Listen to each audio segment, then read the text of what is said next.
Chapter 3792. Before Huajin could change out of his clothes, the crew came over to rush him. The fans have been waiting for a long time. Our friends from the media are here too. Hence, without waiting for him to change his clothes, the staff hurriedly brought him to the ship. When Huajin arrived at the boat, the fans had been waiting for a long time. Huajin had just boarded the boat when he heard a deafening cheer. Huajin. Ah! It's my Hua. Oh my god, it's the real person. It's the real person. It's really Huajin in real life. I feel like he looks better than on TV. Does my idol have a natural beauty physique? Why do I feel like he's glowing? One of the fans, who was in her 20s, was so emotional that she held the jade pendant around her neck and murmured with tears streaming down her face. Mom, I've finally seen the real Huajin. Sob sob sob. I've completed your last wish. Your soul can rest in peace now. Out of the corner of his eye, Huajin caught a glimpse of an old lady standing up shakily and looking at him excitedly. Her originally white hair seemed to be glowing with vitality.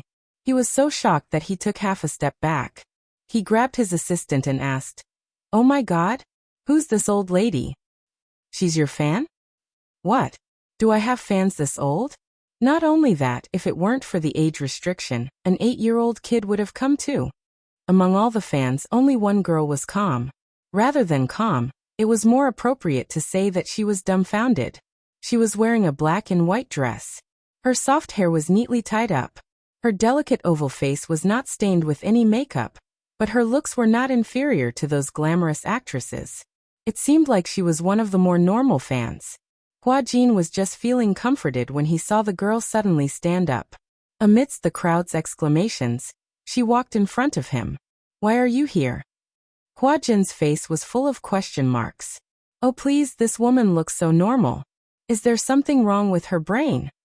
It was his fan visiting event. If it wasn't him, who else could it be? Huajin's lips stiffened. The girl spoke again. "Can't we see Tang Yu when we visit the crew?" Tang Yu? Huajin was a little embarrassed. He turned around and asked his assistant, "Who is Tang Yu?" "Oh, I think it's the newbie who plays a supporting role in the same crew as us." The assistant thought for a moment. "The one who played the female lead's senior brother, Tang Yu." Oh. Huajin just remembered that Tang Yu should be a newcomer who was selected through the auditions. He didn't seem to be famous. He asked curiously, "Does Tang Yu have a fan meeting?" "I don't think so." Then, just as the girl was about to say something, she came to her senses and took out the invitation letter from her bag. When she looked at it, she realized that she had read it wrong. This was Huajin's visit on set. She originally thought she would be able to visit the entire crew, but he couldn't see Tang Yu. The girl couldn't help but feel disheartened. She said, "I want to get off the boat." When Huajin heard this, he raised his eyebrows and kindly made way for her. Just as she brushed past Huajin, the girl said faintly, "I think there must be something behind Tang Yu's failure to be selected as the male lead." Chapter 3793. The girl said angrily, "In my heart, Tang Yu is the real Fox Emperor Phoenix." With that, she walked out of the cabin.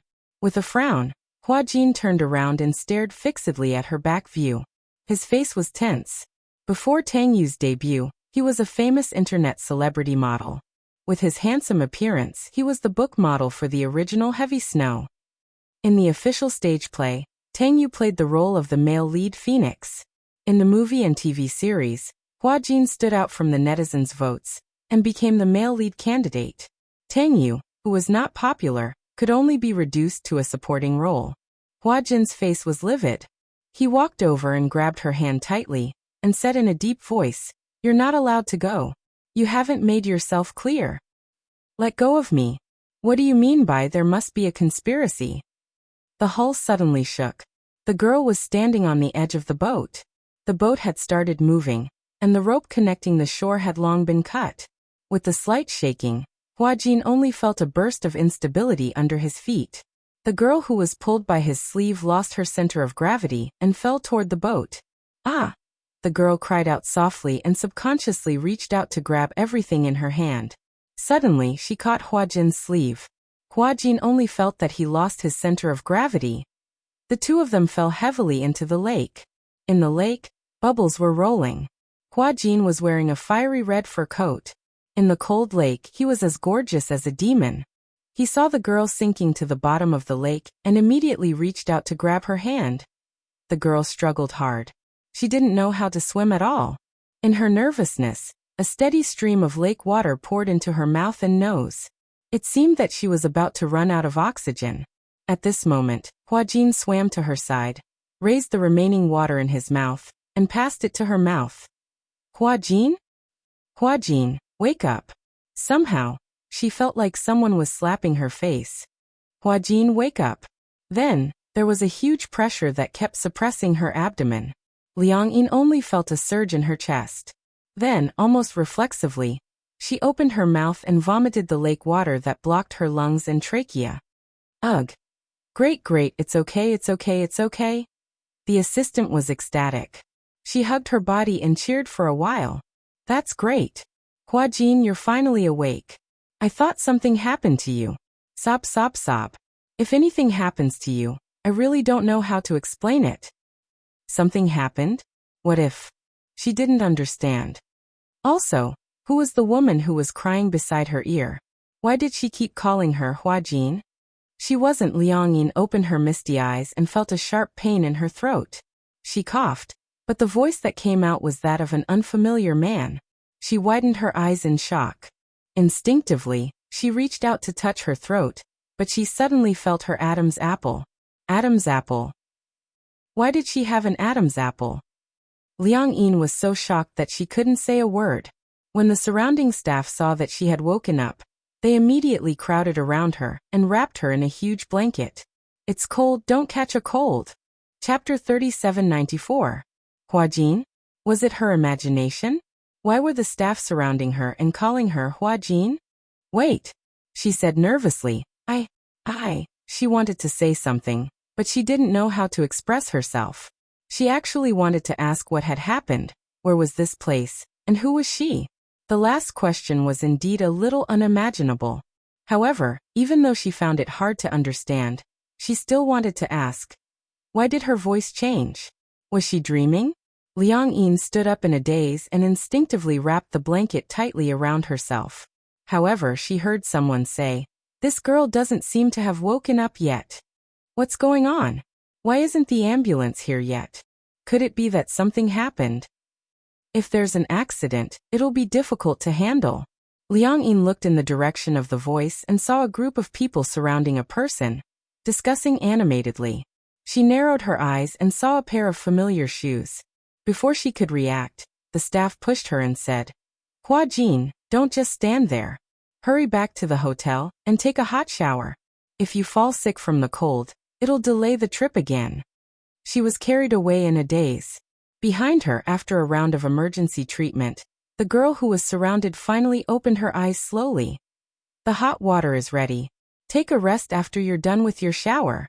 Don't worry, we'll take care of everything after this." After the assistant finished speaking, he left. Liang Yin stood dumbfounded in front of the mirror. The scene before her eyes was so strange that her mind was in a mess and she couldn't get her head around it. She took another step closer to the mirror and reached out her hand in disbelief. When her fingertips touched the surface of the mirror, the cold touch made her retract her hand in shock. Liang Yin looked at the handsome face reflected in the mirror. Even though the lake water had washed away the makeup on her face, this beautiful face that most men didn't have was still a constant reminder that this wasn't her face. This wasn't Hua Jin's face. How did she become Hua Jin? What was going on? Dream on. It must be a dream. Liang Yin laughed dryly for a while. Suddenly, she stretched out her hand and gently rubbed her face. She rubbed it with all her might. However, the extremely realistic feeling made her fall to the ground in shock. When she fell to the ground just now, the sharp pain from her crotch made her grimace in pain. She lowered her head and groped around the area of pain, only to feel two unfamiliar, soft things. The pain was indescribable because it was an unprecedented experience. An indescribable pain spread to the root of his thigh. Perhaps, this was the pain in the balls that men often talked about. It was really painful. So much so that his mind went blank for a moment. and he couldn't help but break out in cold sweat. Liang Yin pulled open her pants and took a look inside. Suddenly, she sucked in a breath of cold air. Hiss! She was so shocked that her eyes widened. At first glance, she couldn't believe it, so she really reached out to touch it. The soft touch was unbelievably real. Furthermore, as she touched it, the item in her hand quietly changed. Chapter 3795. In the hospital, Huajin woke up slowly. What he saw was a snow-white world and a ward filled with disinfectant. He woke up amidst a cacophony of voices. When he opened his eyes, he saw an 4 drip hanging on the 4 stand. Then the nurses surrounded him. Seeing that he had woken up, one of the nurses said excitedly, "He's awake, he's awake. You're finally awake." Huajin furrowed his eyebrows and opened his mouth. His nostrils and throat were in extreme pain. In his hazy vision, he saw a doctor walking over and asking anxiously, "Young lady, how are you feeling? Are you still feeling unwell?" "Young lady." Huajin opened his mouth and frowned unhappily. Although there were many people who would subconsciously mistake him for a woman when they saw him in the past. However, he was lying in the hospital now. No matter how bad the medical staff were, they should have some basic physiological knowledge, right? Huajin closed his eyes and felt that his throat was extremely dry. He cleared his throat subconsciously, but suddenly heard a strange sound. Cough, cough. It was a crisp sound, but it was a soft sound that only a woman could make. His eyes widened abruptly, and he sat up on the hospital bed like a carp. He looked around blankly and opened his mouth. Suddenly, he saw a blank face reflected in the doctor's glasses. The focus in Huajin's eyes instantly froze. He furrowed his brows and suddenly leaned forward towards the doctor. Seeing his abnormal reaction, the doctor also came over, puzzled. Huajin suddenly reached out and held the doctor's face with a smack. The doctor was so shocked that he trembled and almost lost his balance. Facing the doctor's glasses, Huajin finally saw his own face clearly. No, rather than saying that it was his face, it was more accurate to say that it was an unfamiliar face, a woman's face. It was not unfamiliar. Where had he seen this face before? However, the most important question was, why did he become a woman? Huajin reached out and touched his face in front of the glasses. The woman in the glasses had the same reaction. This was too surreal. He had become a woman. Huajin was dumbfounded. Seeing that his series of reactions were too abnormal, the doctors looked at each other nervously. What happened? There seems to be something wrong with the patient's mind. Huajin suddenly smiled stiffly. Yes, I must be dreaming. He pulled up the blanket and calmly laid down on the hospital bed. However, just as he laid down, the back of his hand pressed against his chest. The strange softness made him sit up in shock. My breasts? He lowered his head in horror and rubbed his chest with both hands. The world in front of him started to twist and spin. Calm down. Huajin held his head and kept reminding himself. Calm down. Calm down, you must calm down. Liang Yin, who was standing in front of the mirror, took a deep breath. She held the mirror tightly, ignoring the fact that she was drenched. Even though she had been standing in front of the mirror for a long time, she still couldn't calm her rapid heartbeat. It was too unreal. Was she dreaming?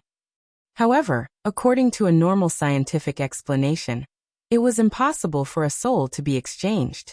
Chapter 3796. Therefore, she must be dreaming. Liang Yin gently rubbed her chin and came to a conclusion. Since it's a dream, then let nature take its course. Just as well, I'll experience what it feels like to transform into a man. She picked up the towel beside her and was about to walk towards the bathroom. Suddenly, the doorbell rang. She turned around in confusion and walked towards the door. When she opened the door and saw the handsome young man standing at the door, her eyes lit up in an instant. Tang! The young man at the door smiled politely and humbly. Senior Huajin, I heard that you seem to have accidentally fallen into the lake. I was a little worried, so I came to take a look. Tang Yu. Liang Yin excitedly clasped her fists and looked at Tang Yu eagerly like an infatuated fan. Tang Yu, on the other hand, was really shocked. In his impression, Huajin had always been a cold and aloof person on set. After filming, he rarely stayed on set. It was said that he had a close relationship with the wife of the chairman of Xingyu Financial Group, the former double Best Actress award winner, Yin Shirshir. The two of them addressed each other as brother and sister. In the current entertainment industry, Hua Jin was considered a popular young actor. His appearance was more exquisite and beautiful than a woman's, coupled with his extraordinary acting skills, established his unshakable status as a young actor in ancient costumes. Therefore, some ancient costume dramas were willing to take the risk of breaching the contract to wait in line for Hua Jin's schedule. This was because some of the original works had a deadline on the contract. If they did not start filming within 5 years, then they would not wait for the deadline. From this, it could be seen that the influence of Hua Jin's fans was great. However, Tang Yu's performance in the crew had always been lukewarm. After all, Tang Yu and Hua Jin were not on the same level. However, now this man who always felt unattainable was suddenly like a young girl, clenching her small fists and her eyes full of admiration for him. Tang Yu, I'm your fan. Tang Yu was a little flattered. He said a little awkwardly, Really? But I haven't officially debuted yet. This TV series is my ******** work. Liang Yin said seriously.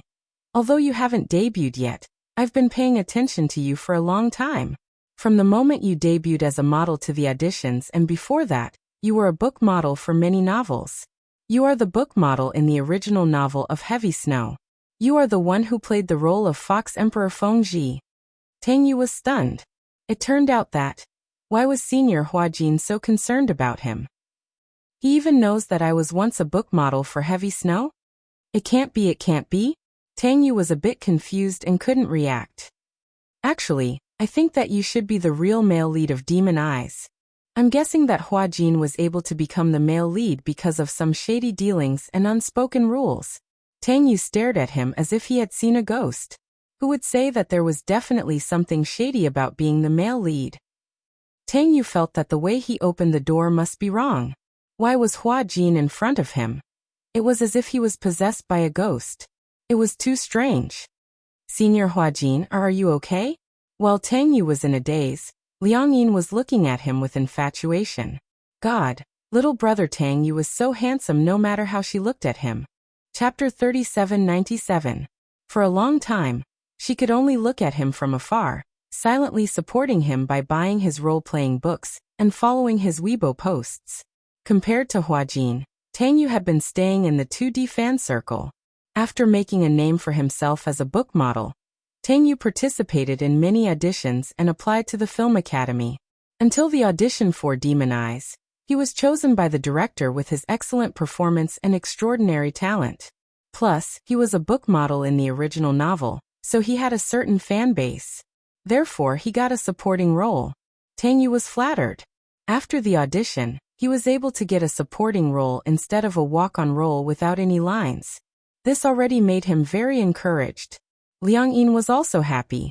Although she couldn't be the main lead, she was also excited that her idol, who she had been following for a long time, finally had a real work. Tang Yu, you can do it.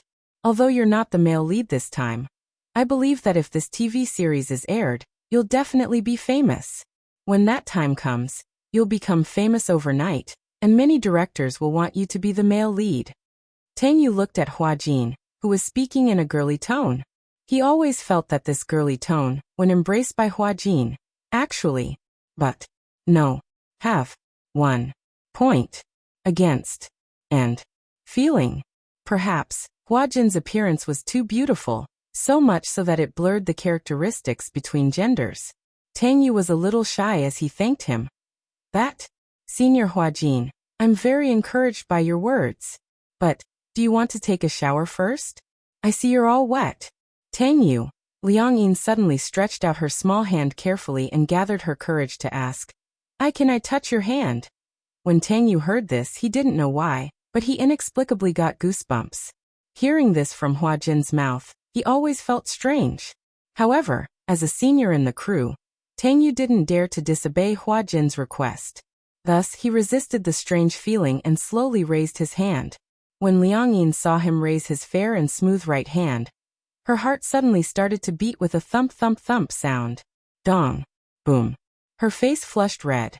She didn't dare to reach out her hand. It was hard to imagine that Tang Yu was right in front of her. Ah, how could she forget? This was a dream. She was now in Hua Jin's body.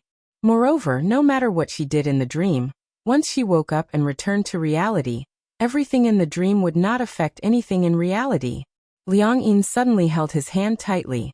Gathering her courage, she clasped her fingers with Tang Yu's and pulled him into her embrace. Tang Yu was shocked. There was a height difference between Hua Jin and Tang Yu. Tang Yu's only flaw was that he was comparable to Hua Jin in terms of looks, but he was only 1.75 meters tall. When he stood next to Hua Jin, who was 1.8 meters tall, the height difference was still obvious. Therefore, with Liang Yin's tug, Tang Yu lost his balance and fell into her arms, caught off guard. Liang Yin held his face. She didn't know where she got the courage, but she closed her eyes, pressed Tang Yu against the door, and leaned over to kiss him. Oh my God. Chapter 3798. Liang Yin also felt that she had gone crazy. Otherwise, how could she have the guts to kiss the man of her dreams so directly? The former Tang Yu, for him, was unreachable. Little girls who chased after idols often secretly put postcards of their idols under their pillows. It was said that if you put a photo of your beloved under your pillow, you will meet him in your dreams. However, the frustrating thing was, no matter how many times she tried, she still didn't dream of Tang Yu. Now she finally dreamed of him. Then, no matter what, Liang Yin must bravely put into practice what she wanted to do but didn't dare to do, and didn't have the opportunity to do so. Just that this kiss scared Tang Yu, but it also scared her. The direct and real touch on her lips made her body even hotter all of a sudden. It was too real, as if it really happened. So much so that Liang Yin couldn't continue the kiss. She suddenly pushed Tang Yu away and looked at him in astonishment. She subconsciously stroked her slightly swollen lips because of the crush and asked in a daze, I'm not dreaming?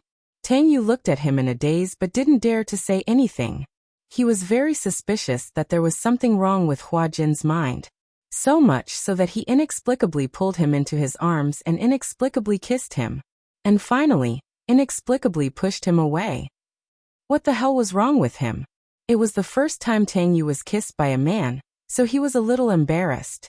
But he was afraid of Hua Jin's position in the crew, so he didn't dare to say anything. But he saw the man in front of him suddenly raised his hand and slapped himself hard. Slap. Tang Yu was stunned. One slap wasn't enough. Hua Jin slapped himself hard in the face again. Slap. A crisp sound.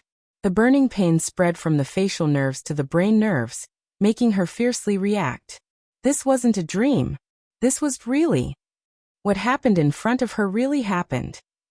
Because of that accident, she fell into the water with the real Hua Jin. Her soul called out, and her body swapped. She became Hua Jin, but what about Hua Jin? Could it be that he was now occupying her body? Senior Hua Jin, are you okay? Tang Yu asked carefully again. Liang Yin only felt dizzy. She barely held on to the door frame and smiled weakly. I'm fine. I think something's wrong with you. Do you have a fever? I'm fine. Liang Yin no longer had the courage to look at him. Instead, she abruptly retreated and slammed the door shut. Like a zombie, she plunged into the bathroom. The bathtub was already filled to the brim and overflowing. She stepped into the bathtub and allowed the warm water to drown her completely. Oh my God. Of it. Hurry up and change back. Change back. She hoped that when she opened her eyes again, she would be Liang Yin and return to her body. She didn't want to live the rest of her life as a man. In the ward bathroom, Hua Jin sat awkwardly on the toilet, looking at his pants that were pushed down to his knees. His legs were bare, sob sob sob. His xiaobao was gone. Chapter 3799. Just now, he had the urge to go to the toilet. But when he went into the bathroom, he stood in front of the toilet and opened the lid. He fumbled for a long time but couldn't find anything. After being stunned for a long time, he realized that he was now a woman. There was no such thing as a man's crotch and penis. Although he was not used to it, Hua Jin had to accept reality. He sat on the toilet, opened his legs, and waited for a while. When he heard the pitter-patter sound, he trembled and felt inexplicably wronged. He, a straight man like a steel bar, actually called out to his soul and changed into a woman's body. The problem wasn't this woman the one who made a big mistake during the visit? Tangyu's diehard fan? And he didn't know if it was because of her young age, but it looked like she hadn't fully developed yet. Her breasts weren't particularly plump, and her legs were straight and slender, as thin as a bamboo pole. He couldn't help but miss the 8-pack abs and the Apollo's belt that he worked so hard to develop. No. He couldn't sit still and wait for death. He had to find a way as soon as possible. Huajin quickly calmed down. Now the only way was to find Liang Yin as soon as possible. If he guessed correctly, that Liang Yin should be in his body now. In his vague memory, he seemed to see his original body wrapped in a thick blanket and sent back to the hotel. Based on this, he could infer that his original body was fine. His current body was in the hotel next to the set. But now, with his identity as Liang Yin, it was obviously a little difficult to sneak into the hotel and see Liang Yin, who had become Huajin. He was filming in the set, so it wasn't a big show. But when he went out, he was protected by 4 bodyguards. The hotel was also monitored 24 hours a day. At the end of the promenade, there were bodyguards from the crew responsible for the safety of the artists staying in the hotel. Not to mention him, even the most experienced paparazzi couldn't sneak in. Unless he could turn into a fly, otherwise, there was no way he could sneak into the hotel. Looking for an agent? He had an agent's phone number? No. The company had given him a new manager, so they weren't close. If he suddenly told him that he was Huajin, and that he had swapped bodies with that girl named Liang Yin because of an accident, that manager would definitely think that he was a lunatic or a diehard fan who wanted to sneak into the cast, right? They would definitely treat him as a dangerous person and report him to the police. What should he do? Now, there was no way for him to get in touch with Liang Yin, nor was there any way for him to sneak into the film crew. Did he have to lie in the hospital and wait for Liang Yin to come looking for him? What if Liang Yin didn't come looking for him? After all, this stupid woman was Tang Yu's diehard fan. Once she got used to his body, she would be able to live intimately with the crew and Tang Yu. In that case, she wouldn't easily return his body, right? Most importantly, he would have an important scene soon, and this was the most important part of the entire script.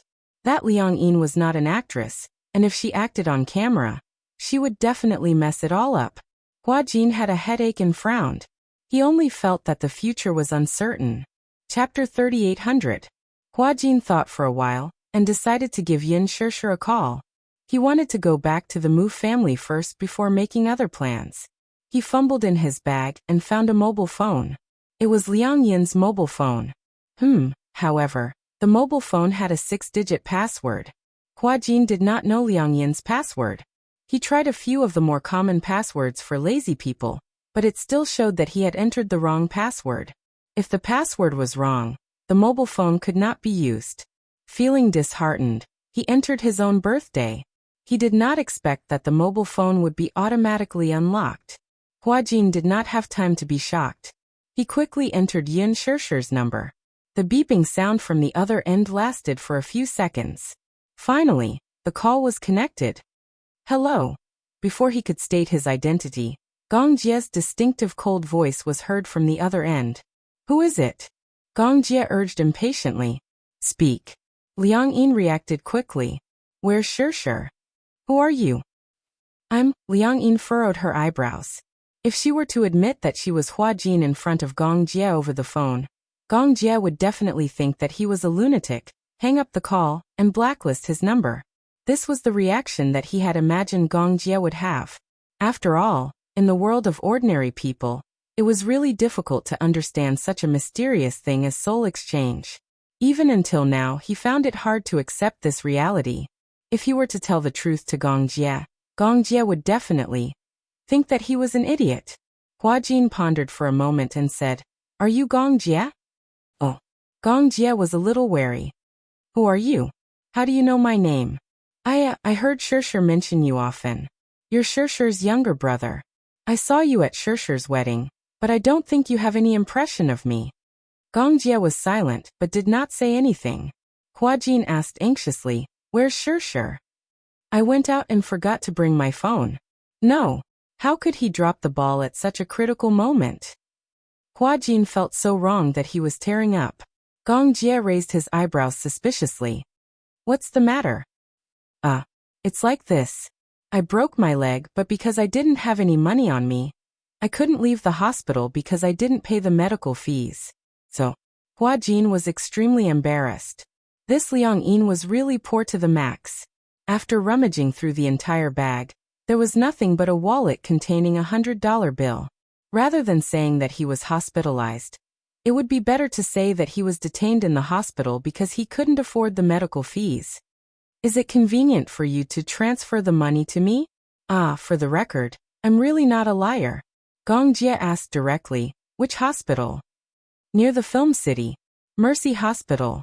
Got it. On the other end, the call was quickly hung up. Hung up? Gong Jie, that rascal, actually hung up the call? That was too rude. Hua Jin furrowed his eyebrows, his head full of question marks. Lying on the bed, he unlocked his phone and started to flip through the phone's directory. What surprised him was that the directory was empty. There was not a single note. Did she not have any relatives? What about Peng Yi? What about her classmates? None of them? He opened WeChat. The interface was also shockingly empty. Her friends column was empty as if it was isolated from the world. There was no trace of her background at all. Chapter 3801. Hua Jin was lying on the bed like a salted fish. Just when he was feeling lost and hopeless, he heard footsteps outside the door. Wow. Oh my God, he's so handsome. Is he a celebrity? He's so handsome and he's so tall. Do you dare to go up and hit on him? He's preparing to enter the ward. Is he a family member of one of the patients? Hua Jin sat up alertly and pricked up his ears to listen. When he heard the footsteps stopping at the door, he thought it was Liang Yin. He was so excited that he got off the bed and rushed to the door. The door opened at that moment. Hua Jin stared blankly at Gong Jie, who was standing at the door and looking at him coldly. The corners of his lips twitched a few times. Gong Jie looked down and sized up the girl, who only reached his chest expressionlessly. She had an exquisite oval-shaped face and a pair of watery eyes that stared at him as if she had seen a ghost. Why are you here? Gong Jie was slightly taken aback when he heard that. He crossed his arms and asked calmly, You seem to know me? Hua Jin straightened his body awkwardly, cleared his throat, and corrected him uneasily. I wanted to ask, how did you know I'm in this ward? He did not seem to have told him which ward he was in. Gong Jie looked at him as if he was an idiot. He sneered. Sure doesn't know you at all. Gong Jie's gaze became sharper. She doesn't even remember that she has a friend called Liang Yin. Hua Jin was completely stunned. Oh my God. This Gong Jie. He was really resourceful. In such a short period of time, he managed to find out Liang Yin's ward, Liang Yin's name and Liang Yin's background through a phone number. It was too terrifying. Feeling a little embarrassed, Hua Jin rubbed his hands together and clenched them into empty fists. Clearing his throat, he asked tentatively, Gong Jie, if I tell you something very fantastical and magical, will you be willing to believe me? Gong Jie narrowed his eyes again. He knew his name? This woman. She didn't seem to be that simple. Along the way, his subordinates had investigated that this person called Liang Yin was just an ordinary student. But how did an ordinary student know Yun Shishir's mobile number, and even call out his name the moment she heard his voice? If she only knew Yun Shishir's name, he might just suspect that she was one of those paparazzi or a diehard fans. But if she called his name, that would be unusual. Therefore, he had to get to the bottom of this person's background. He crossed his arms casually and said coldly, First, you have to tell me what's going on. Otherwise, how can I believe you? Hua Jin asked vaguely. Do you think there's such a thing as soul exchange in this world? Gong Jie frowned and grabbed Liang Yin's collar. He asked impatiently, Are you kidding me? Oh. Hua Jin was so frightened that his expression changed and his teeth started to chatter. Look. He didn't believe it. If it was any normal person, they wouldn't believe it. Moreover, he was already afraid of Gong Jie. Usually he would avoid Gong Jie. Now that Gong Jie was acting up, he was so scared that he didn't dare to move. Why are you shaking? Gong Jie shouted. Don't shake. Chapter 3802. You're filming, right? Gong Jie narrowed his eyes coldly and his voice was even colder. Or are you playing with me? Hua Jin felt aggrieved as he thought to himself. I wish I was filming too. The point was it wasn't. Spit it out. I'm impatient and my time is limited. Hua Jin mustered up his courage, swallowed, and said with difficulty. I'm Hua Jin. Gong Jie's expression finally loosened a little. However, the expression on his face was not one of surprise, but of disbelief. After a while, he snorted coldly. Lunatic. With that, he tugged at his tie with an ashen face, turned around, and was about to leave. Gong Jie thought that Hua Jin must have set up this trap to prank him. He would not let this guy have his way. Seeing that he was about to leave, Hua Jin went up to him in a panic and struggled to keep up with him. As he tried to catch up with him, he tried his best to explain.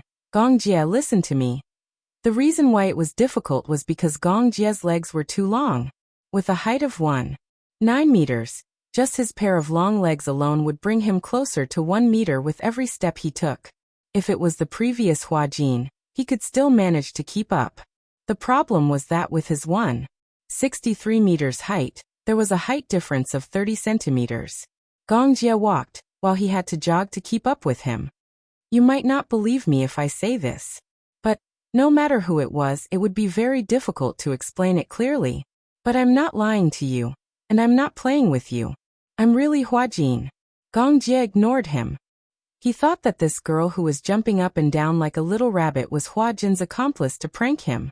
After all, no matter who it was, they wouldn't believe in something like soul swapping.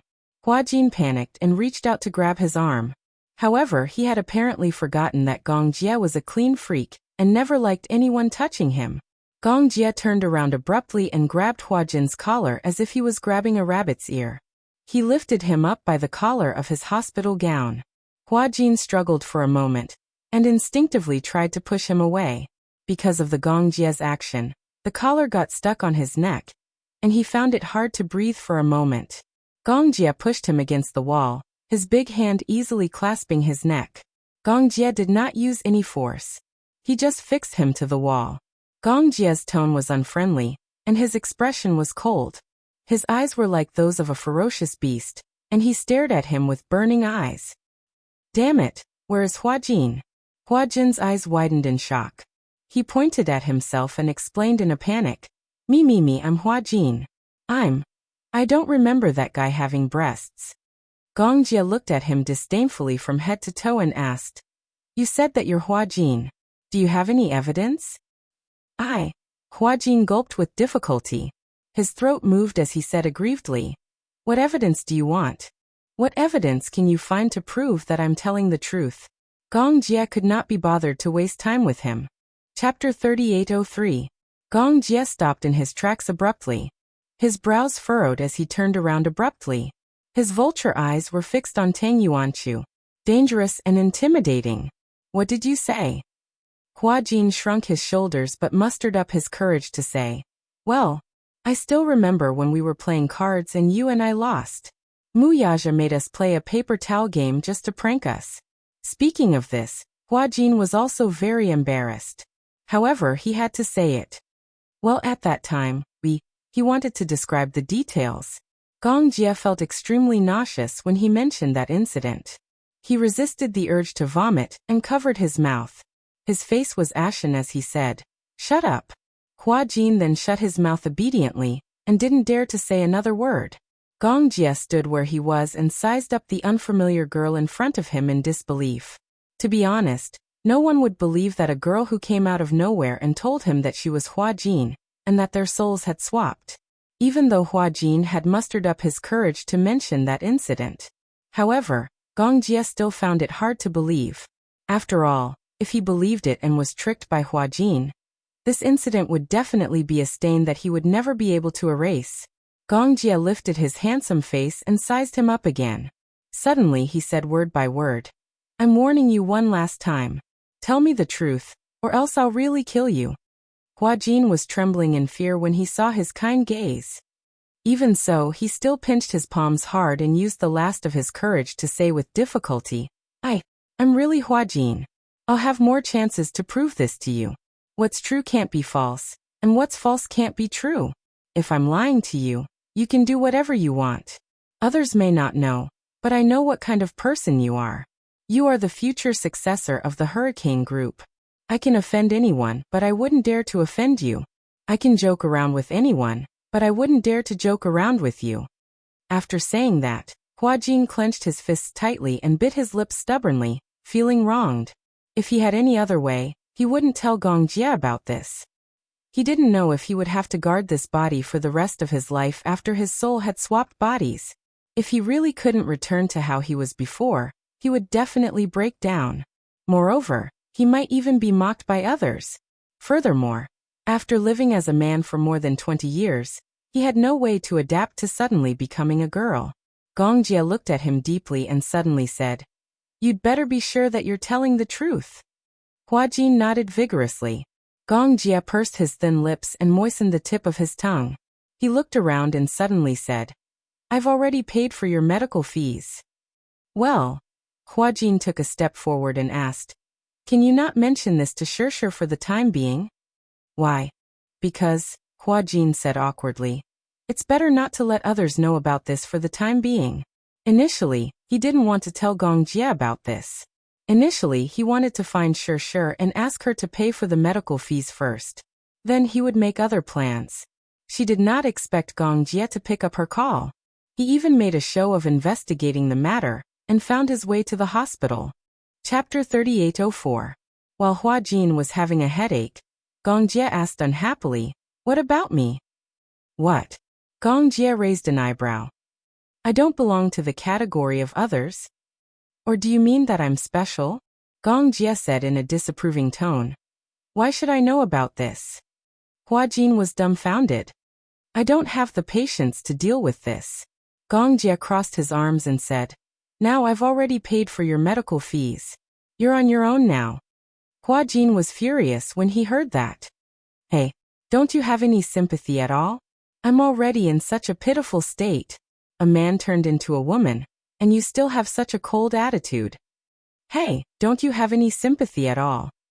He clenched his fists tightly in anger. His face was red, but his eyes were black and shiny. When Gong Jie heard that, he suddenly burst out laughing. For a moment, Huajin could not tell if the man was sneering or mocking him. He was so angry that he forgot about Gong Jie's status as he strode toward him, raised his fist and swung it at him. Gong Jie caught his fist and snorted disdainfully. "Are you crazy?" He dared to hit him. Did he want to die? He gathered his strength in an instant. Huajin felt that his fist was tightly wrapped by Gong Jie's large palm. Then his knuckles felt like they were going to be crushed by his huge grip. Hey! Pain. Gong Jie felt that he could easily flatten the little girl in front of him with one hand. Huajin was terrified. He quickly begged, You let go." Gong Jie snorted coldly. "Why should I? Who was the one who wanted to hit me just now?" I was wrong." Huajin gritted his teeth and admitted defeat. Gong Jie then let go of his hand and snorted disdainfully. He stuffed his hands into his trouser pockets and pondered for a while before his thin lips suddenly curved. Back then, when Yin Shirshir acknowledged Huajin, he was already very unhappy. Why? She already had him as her younger brother, but she actually acknowledged another one. Then what was he? For a moment, he felt as if he had fallen out of favor. However, things were different now. Gong Jie smirked and ruffled Huajin's hair. Looking straight into his eyes, he asked, "What do you want now?" I want to change my clothes first, then I'll make other plans." All right." Gong Jie turned around and left. While Huajin was still frozen in place, Gong Jie turned around. Seeing that he did not follow, he said unhappily, "What are you still standing there for?" Oh. Huajin then hurried to catch up with his footsteps. Outside the hospital, a sports car was parked. Huajin was wearing a thin hospital gown. When he got into the sports car, he was shivering from the cold. Push it up." Seeing that he was wearing thin clothes, Gong Jie did not say anything. He pressed a button, and the sports car's hardtop opened up quickly. What a disgrace. Huajin covered his face silently. Gong Jie glanced at him, and caught sight of a strange protrusion. When he took a closer look, his handsome face could not help but blush strangely. You, Huajin scratched his head and saw Gong Jie's gaze on his chest. He raised both hands and touched it, but Gong Jie looked away awkwardly. You're not wearing underwear? Underwear. Chapter 3805. In the hotel. Huajin stood in the bathroom and looked at the full-length mirror. He was hesitant about whether he should take off his clothes. Suddenly, someone knocked on the door. Huajin walked over warily and heard a woman's voice. Hello, room service. We have bought the underwear you asked us to buy. I didn't ask you to buy it. It was ordered by the gentleman in the same room as you. His surname is Gong. Huajin endured it and opened the door. He saw the room service pass him 2 exquisitely wrapped packages. When he saw the 2 black lace-edged bras in the packaging, his heart was in turmoil. He was going crazy. How humiliating. Huajin endured the awkwardness and tried to fit the underwear in front of his chest. However, he couldn't put it on. After changing his clothes in a hurry, Huajin opened the door and walked out. Perhaps it was because he had always been used to being a man, but even if his upper body was exposed, he would not feel the slightest bit ashamed. After all, this wasn't his body. Huajin had just opened the door when he suddenly came to his senses. He had blocked his bowels. After all, this wasn't his body. Then would Liang Yin, whose soul had been swapped into his body, not cherish his body and do whatever she wanted? When he thought of this possibility, Huajin was so angry that he felt a dull pain in his chest. He went back to the room and endured the awkwardness as he put on the underwear. When he came out again, Gong Jie was standing at the door with his arms crossed. Looking at the ashen face of the man, he enjoyed the latter's embarrassment. Now he really believed that the girl in front of him was acting like a man. In addition, she spoke in Huajin's usual tone. He really believed in the fact that their souls had been swapped. This world was truly a fantasy. So far, there had been many things that science couldn't explain. Many people categorized these things as supernatural.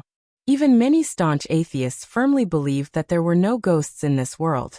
However, Gong Jie had always been in awe of such phenomena that science couldn't explain. You may not believe it, but you must revere it. That was because humans were so insignificant. Science was only the conclusion of human research. It was not broad enough to encompass the entire world and universe. Perhaps many seemingly absurd things really did exist. Huajin braced himself and stood in front of him. He stretched out his hand and asked, "Can I borrow your phone for a while?" "What?" "I'll make a call to my cell phone." Gong Jie took out his phone and waved it in front of his eyes. Huajin reached out to grab it, but he raised it so high that Huajin grabbed nothing. "What are you doing? You haven't answered my question." Gong Jie asked. "I asked you before, where is your body now?" It was awkward to be asked this way. Huajin licked his lips and replied, "If I'm not wrong, No, my body should still be on set." "Set?" "Yeah, we fell into the water together. After that, I was sent to the hospital. However, I still had some consciousness in my coma. I saw her being escorted back to the hotel by my assistant. She should be fine." "I see." Chapter 3806. Huajin touched his nose, tried to recall and nodded. "Yeah." Gong Jie's lips curled into a sinister smile. "That's simple. Find that girl and fall into the water again. Maybe you'll be able to return to your bodies." Huajin's lips twitched violently. "I'm not a good swimmer, but that girl is even worse. It's easy to lose your life, okay?" Gong Jie didn't think much of it. "If I become a girl, I'd rather die. You only know how to gloat." "Humph." Huajin snorted coldly and spread out his hands. "Lend me your phone. Take it if you can." Gong Jie still held the phone high. Huajin raised his head to look at the phone held high above his head. Out of the corner of his eye, he suddenly caught sight of a stool at the side. He walked over, moved the stool over, and placed it in front of Gong Jie. Stepping on the stool, he snatched the phone from the man's hand. "Gong Jie, aren't you childish? You're playing such a childish game with me." Gong Jie raised his almond-shaped eyes slightly. When Huajin wasn't paying attention, he stretched out his long legs and lightly hooked the stool leg with the tip of his toes. The stool shook, and Huajin's body swayed violently for a while. He couldn't stabilize his center of gravity and leaned back suddenly. Ah! Hua Jin waved his hands exaggeratedly, trying to maintain his center of gravity. Gong Jie saw that he was really going to fall, and with the corner of the table behind him, he was worried that he would cause an accident. Hence, he stretched out his hand and grabbed his waist. Hua Jin's body followed the inertia and fell on him. Dong! Hua Jin's body fell hard on Gong Jie's body. Even though his entire center of gravity was on Gong Jie, the latter was still as steady as Mount Tai and didn't move an inch. He easily lifted him by the collar with one hand. Hurry up and call them. Gong Jie kicked the stool to the side angrily. Hua Jin was furious. This Gong Jie is too despicable. Taking advantage of the fact that he had become a woman, he purposely pranked him. Damn it. Hua Jin was angry, but he didn't dare to say anything. He could only grumble in his heart and secretly make up some Gong Jie. Then he took his phone and walked to the balcony. In the night breeze, the phone rang for a long time. The call was finally connected, and he heard a familiar voice that sounded a little timid. Hello. Hua Jin was stunned for a few seconds. Humans are really strange creatures. He was used to hearing his own voice, but once he switched to someone else's point of view and heard his own voice, he found it somewhat unfamiliar. It was slightly different from the voice he usually heard. Liang Yin. Hua Jin called her name angrily. Where are you now? It's you. On the other end, Liang Yin, who had transformed into Hua Jin, was obviously furious. You stole my body, shameless. Huh. Hua Jin sneered. Are you kidding me? I want to steal your body. You don't have breasts or buttocks, and you're poor. You're not a rich family's young miss, and you're not a peerless beauty. Why should I give up on being a big star and become an unknown poor woman? On the other end, Liang Yin was clearly infuriated. Any girl would be infuriated if they were criticized like this. Chapter 3807. Pervert. Pervert. This woman actually dared to speak to him like that. Hey, watch your words. What do you mean by pervert? I think you're the pervert. In order to get close to your idol, you actually pretended to be my fan to attend a visit. I think you're just a brainless fan who would do anything to get close to your idol. I saved you. Not only did you not thank me, you even scolded me. When I saw you fall into the water, I dared to step on you and leave you to fend for yourself. Hua Jin had a belly full of anger because of this incident. When this girl fell into the water, he should have abandoned her and left her to fend for herself. Why did he have to dive into the water to save her? If he didn't meddle in other people's business and play the good guy, perhaps such a ridiculous thing wouldn't have happened. Why did he have to suffer like this? This Liang Yin actually dared to humiliate him like this. Alas, Liang Yin had to accuse him instead. Feeling frustrated, he said, You're such a die-hard fan. Liang Yin retorted, I'm not a brainless fan. If you're not a brainless fan, then what are you? But of all people, why did you chase Tang Yu, who just debuted not long ago? Huh? You must be blind. Shut up. On the other side, Liang Yin was so angry that her face turned red. She said angrily, You're not allowed to insult Tang Yu. So what if I insult him? Hua Jin obviously didn't take her words seriously. When Liang Yin heard this, she said angrily, Hua Jin, I'm warning you. Right now, in the eyes of others, I'm the real Hua Jin. Your reputation and status are all in my hands. If you dare to hurt people again, I'll create a lot of gossip for you tomorrow. When Hua Jin heard this, his lungs almost exploded with anger. You dare. See if I dare or not. When Hua Jin heard this, he suddenly curled his lips. All right, if you dare to create a lot of gossip for me, of course, I won't let you take advantage of me so easily. What do you mean? Hua Jin said proudly. I'm with a man now. If you dare to act recklessly, I don't mind showing you what real recklessness is. Liang Yin. He was instantly terrified. Hua Jin heard no response from the other side and guessed that Liang Yin had given in. After all, girls were timid and easily frightened by a few words. Hua Jin took a deep breath. Holding the phone, he asked Liang Yin, Where are you now? I don't know. I think it's in a hotel. Did the assistant send you back to the hotel? Yes. All right, I'll go find you. Hua Jin rubbed his chin and said to her, Stay in the room and don't move. Why should I listen to you? When Huajin heard this, he could not help but laugh. This girl's temper seemed to be extraordinarily stubborn. Huajin leaned against the railing and asked meaningfully, "Do you like my body that much?" On the other end, Liang Yin was sitting on the bed. She did not know why, but when she heard Huajin's words, her face seemed to be on fire. I don't. Until now, she had not dared to take a shower. She did not know how to face this body. Huajin said, "That's it then. Wait for me. We'll discuss what to do now." All right. Although she was unwilling, Liang Yin still agreed. Chapter 3808. As he looked around, there was a lingering fog, and it looked as though it could swallow the mountains and rivers. He walked over and said to Gongjie, "Lend me your car." Gongjie glanced at him. "Do you have a driver's license?" "Yes." "Are you sure?" Gongjie sized him up. "You don't have this girl's driver's license, so you're driving without a license." Huajin. He pondered for a moment. Just when he was about to speak, Gongjie knew what he was going to say and immediately rejected him. "Don't even think about it. You know what I'm going to say? You just want me to be your driver for free." Gongjie snorted arrogantly. "Who do you think you are? Why should I listen to your orders?" Huajin begged him nicely, "Gongjie, please. This matter is very important to me." "You're worried that Liang Yin will mess around?" "Yeah, that was part of it. You just have to drive me this time. I'll settle the rest myself." Gongjie was still unmoved and put on an "I'm not close to you" expression. Huajin said angrily, "Forget it. I'll take a cab myself." As he said that, he turned around and walked towards the door. Gongjie asked faintly behind him, "Do you have any money on you? Also, are you sure you can sneak into the hotel if you go to the film set now?" Just these two questions had stumped Huajin. He had a headache.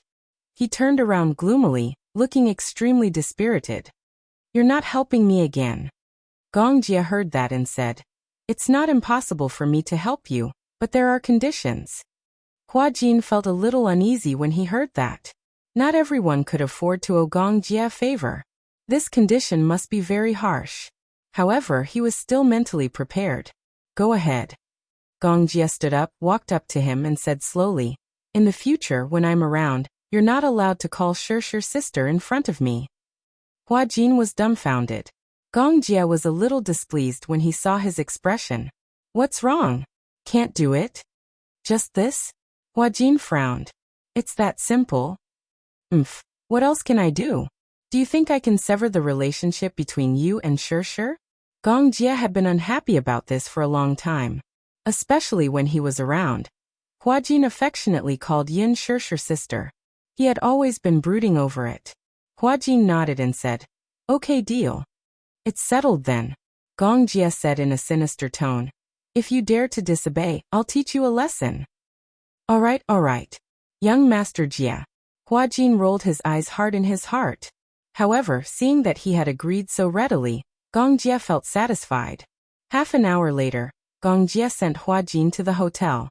Although the hotel was heavily guarded, for someone like Gongjie, no matter how strict the security was, it was useless. Gongjie also fulfilled his promise and sent Huajin to the door of his room before leaving. Huajin stood at the door and pressed the doorbell. After a while, he heard Liang Yin standing at the door. She asked warily through the door, "Is that you?" Huajin rolled his eyes in his heart. Couldn't she just look through the peephole? Was the peephole on the door for decoration? Had this moron never stayed in a high-end hotel before? "Yes, it's me. Open the door." Chapter 3809. Seeing that he had locked the door, Liang Yin became alert. She shrunk her shoulders and looked alert. "Why did you lock the door?" Huajin frowned. He turned around and looked at her with disdain. "Why? You look like I'm going to do something to you." Liang Yin instinctively took half a step back and covered her chest. This seemed to be a woman's subconscious reaction. Because she had been soaked in water, she was worried that her insides would be exposed. She obviously hadn't accepted the fact that their souls had been swapped. Huajin reminded her kindly, "Please, you're my body now. I'd be crazy to do anything to my body." Huajin looked at her body again. To be precise, it was his body. He saw that it was still wet. His hair was half dry, but his clothes were sticking to his body. He raised his eyebrows suspiciously. Don't tell me you haven't taken a shower yet. Damn it. This was simply torturing his body in disguise. Liang Yin snapped out of her daze at once. Her gaze landed on Huajin, and her eyes burned with passion. You've taken a shower? She rushed over to Huajin and grabbed Huajin's collar.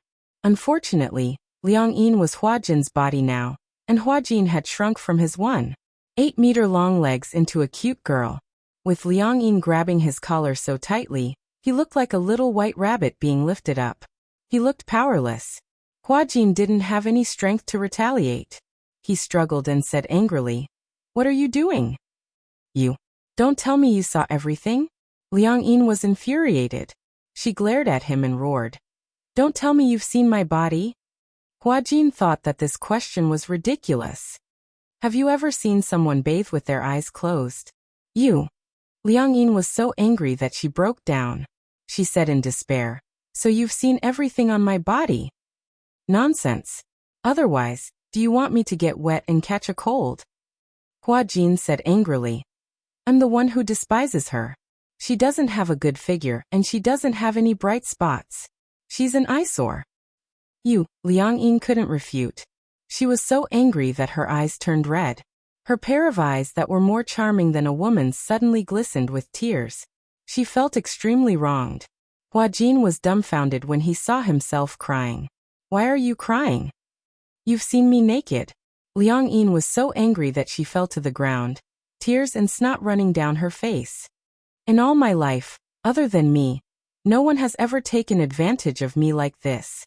Most importantly, this vile man actually said that her body was an eyesore." Stinging eyes. Unable to bear the humiliation, she burst into tears. Huajin had a helpless look on his face. Did she think he wanted it? "Don't cry." It would have been better if Huajin hadn't comforted her. Once he did, Liang Yin burst into tears even more unbridled, like a stormy sea. Huajin was so frightened that he shuddered. He instinctively looked in the direction of the door, worried that her cries could be heard outside. He crouched in front of Liang Yin in a fluster and begged for mercy. Okay, don't cry, okay? Your body is very beautiful. Your boobs are very big. Your legs are very long. And your waist is very thin. I've never seen a woman with such a good figure. It would have been better if he hadn't said anything. What was that saying? Chapter 38:10. Liang Yin's tears fell uncontrollably. She hugged her shoulders and cried pitifully. Huajin held his forehead in pain. Is it that important to let someone see your body? Of course it's important. Liang Yin had received a traditional family education since she was young. Her parents had always taught her that girls should have self-respect and self-love, especially when it came to their first night. She could only give it to her husband. As for her own body, other than her husband, once it was seen by any other man, it would become worthless. If you see it, I'll be worthless. Liang Yin cried sadly. My mom said that if my body is seen by another man, and that man is not my husband, my body will be dirty. What era are we living in now? Huajin said disapprovingly. This isn't a male-dominated society. Why does your mom still have such a backward mindset? Liang Yin's tears streamed down her face. Huajin was helpless, but he had to coax her nicely. All right, don't cry. He wiped her tears and said, Who said that a girl's body is worthless if someone sees it? Girls are only beautiful if they are more confident. Who said that a girl's self-worth needs to be reflected in this? Moreover, this was an accident. If I don't shower, what if I get a fever? Won't you be the one who gets hurt? Liang Yin stopped crying and looked at him in surprise. She was shocked because she didn't expect Huajin to comfort her so seriously. Huajin continued. Moreover, if you have a boyfriend in the future and you give your first time to him, and he doesn't want you anymore, you won't kill yourself because you lost your virginity, right? Liang Yin listened quietly and didn't say a word. I've seen many girls who value their chastity. Even though the man wasn't suitable for them, they would insist on marrying him just because he was their first man. In the end, they wouldn't be happy for the rest of their lives. Huajin continued. It's best for girls to be independent. They don't have to depend on anyone to live. Why should they use these rules to restrict themselves? When Liang Yin heard this, she gradually stopped crying. When Hua Jin heard this, he patted her head. However, he felt that she was very obedient. After all, he was touching her head. Liang Yin's expression didn't change, but her heart was in turmoil. She didn't expect that Hua Jin would tell her this. All this while, her family had taught her to restrain herself. However, Hua Jin told her that girls needed to be more independent. They needed to know how to protect themselves, but they also needed to know how to pursue their own happiness. There was no need to restrict themselves too much. After thinking about it rationally, he realized that what Hua Jin said made sense. He had no reason to look at her body. However, given the current situation, there was nothing he could do. Liang Yin pursed her lips, feeling a little guilty. She felt that she was making a mountain out of a molehill just now. Although she still felt a little awkward, she gradually calmed down. In the future, if you want to take a bath, I'll do it, Liang Yin said. When Hua Jin heard this, the corners of his lips twitched violently. Why? Because this is my body. Hua Jin nodded and asked meaningfully. So in the future, I'll do it for you when you take a bath? Chapter 38:11.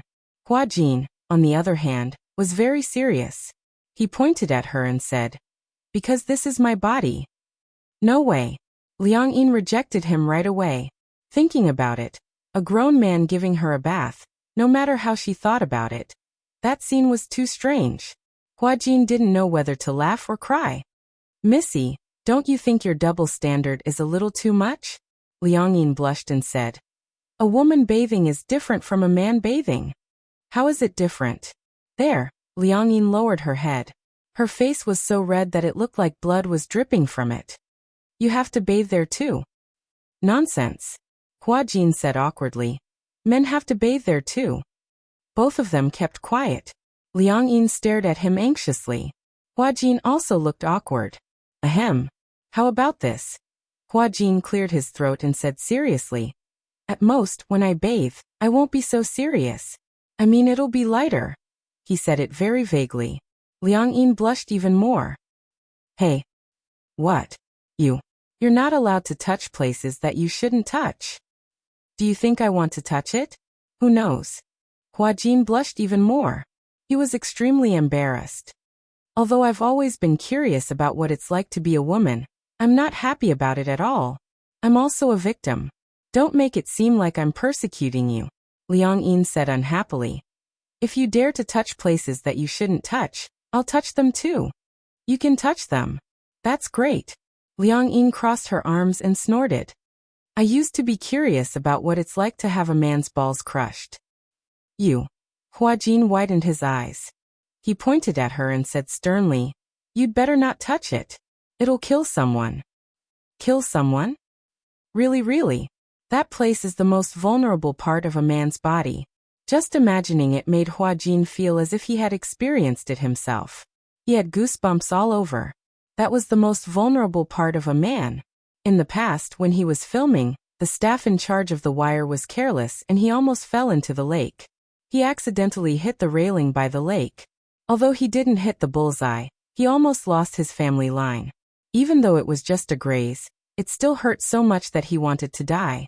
In front of the visiting media, he had to force a smile and pretend that nothing had happened. That feeling was simply unforgettable. Then, Liang Yin suddenly said, let's make a deal. What? You're not allowed to use your hands. Hua Jin sighed. Liang Yin added, oh right. If you're bathing, try not to use the bathtub. Why? It's hands okay. I to the. Then what are you waiting for? Hua Jin urged her. It'll be bad if you catch a cold. My body is weak to begin with.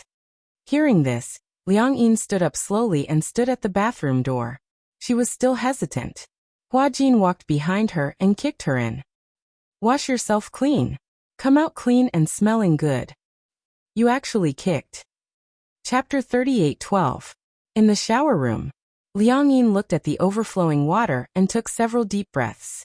Earlier, when she entered the pool, her clothes floated up and Liang Yin was so shocked that she almost fell out of the bathtub. To be honest, she had never seen a mature man's body. In the end, She didn't expect that a man's body had such a structure. To be honest, it looked weird. The first time she saw a man's body, Liang Yin felt that a woman's body was more pleasing to the eye. Liang Yin endured the awkwardness and finished her shower. However, she took this opportunity to enjoy the bathtub and soak in it to her heart's content without any burden. When she came out of the shower, she pushed open the door and walked through the fog. In the cold room, Huajin was leaning on the sofa and had fallen asleep. Liang Yin walked over softly. Perhaps it was because of her body. When she looked over, it was as if she was looking at herself from God's point of view. Hence, she was very careful and didn't want to wake him up. Liang Yin squatted in front of Huajin and sized him up calmly. Rather than saying that she was sizing him up, it was better to say that she was sizing herself up. So this was how she looked like. It felt different. It was different from when she used the mirror to take selfies with her cell phone. It seemed that she was slimmer and prettier. She didn't dress up often and rarely used skincare products. However, she didn't know why. When she was in school, the other girls in the same dormitory used tons of skincare products. She only used water to wash her face and didn't even use the basic moisturizer. However, her skin was actually better than those girls who used thousands of skincare products. Hence, she didn't believe that skincare products had any effect. Liang Yin sat on the bed and didn't wake Huajin up. After such a long day, she was a little tired. She lay quietly on the bed and covered herself with the blanket. She fell asleep just like that. The heater was turned on in the room. Huajin and Liang Yin lay on the sofa and the bed respectively and slept soundly. Early in the morning, the doorbell suddenly rang. Liang Yin did not wake up. She covered her head with the quilt, so she was not awakened by the doorbell.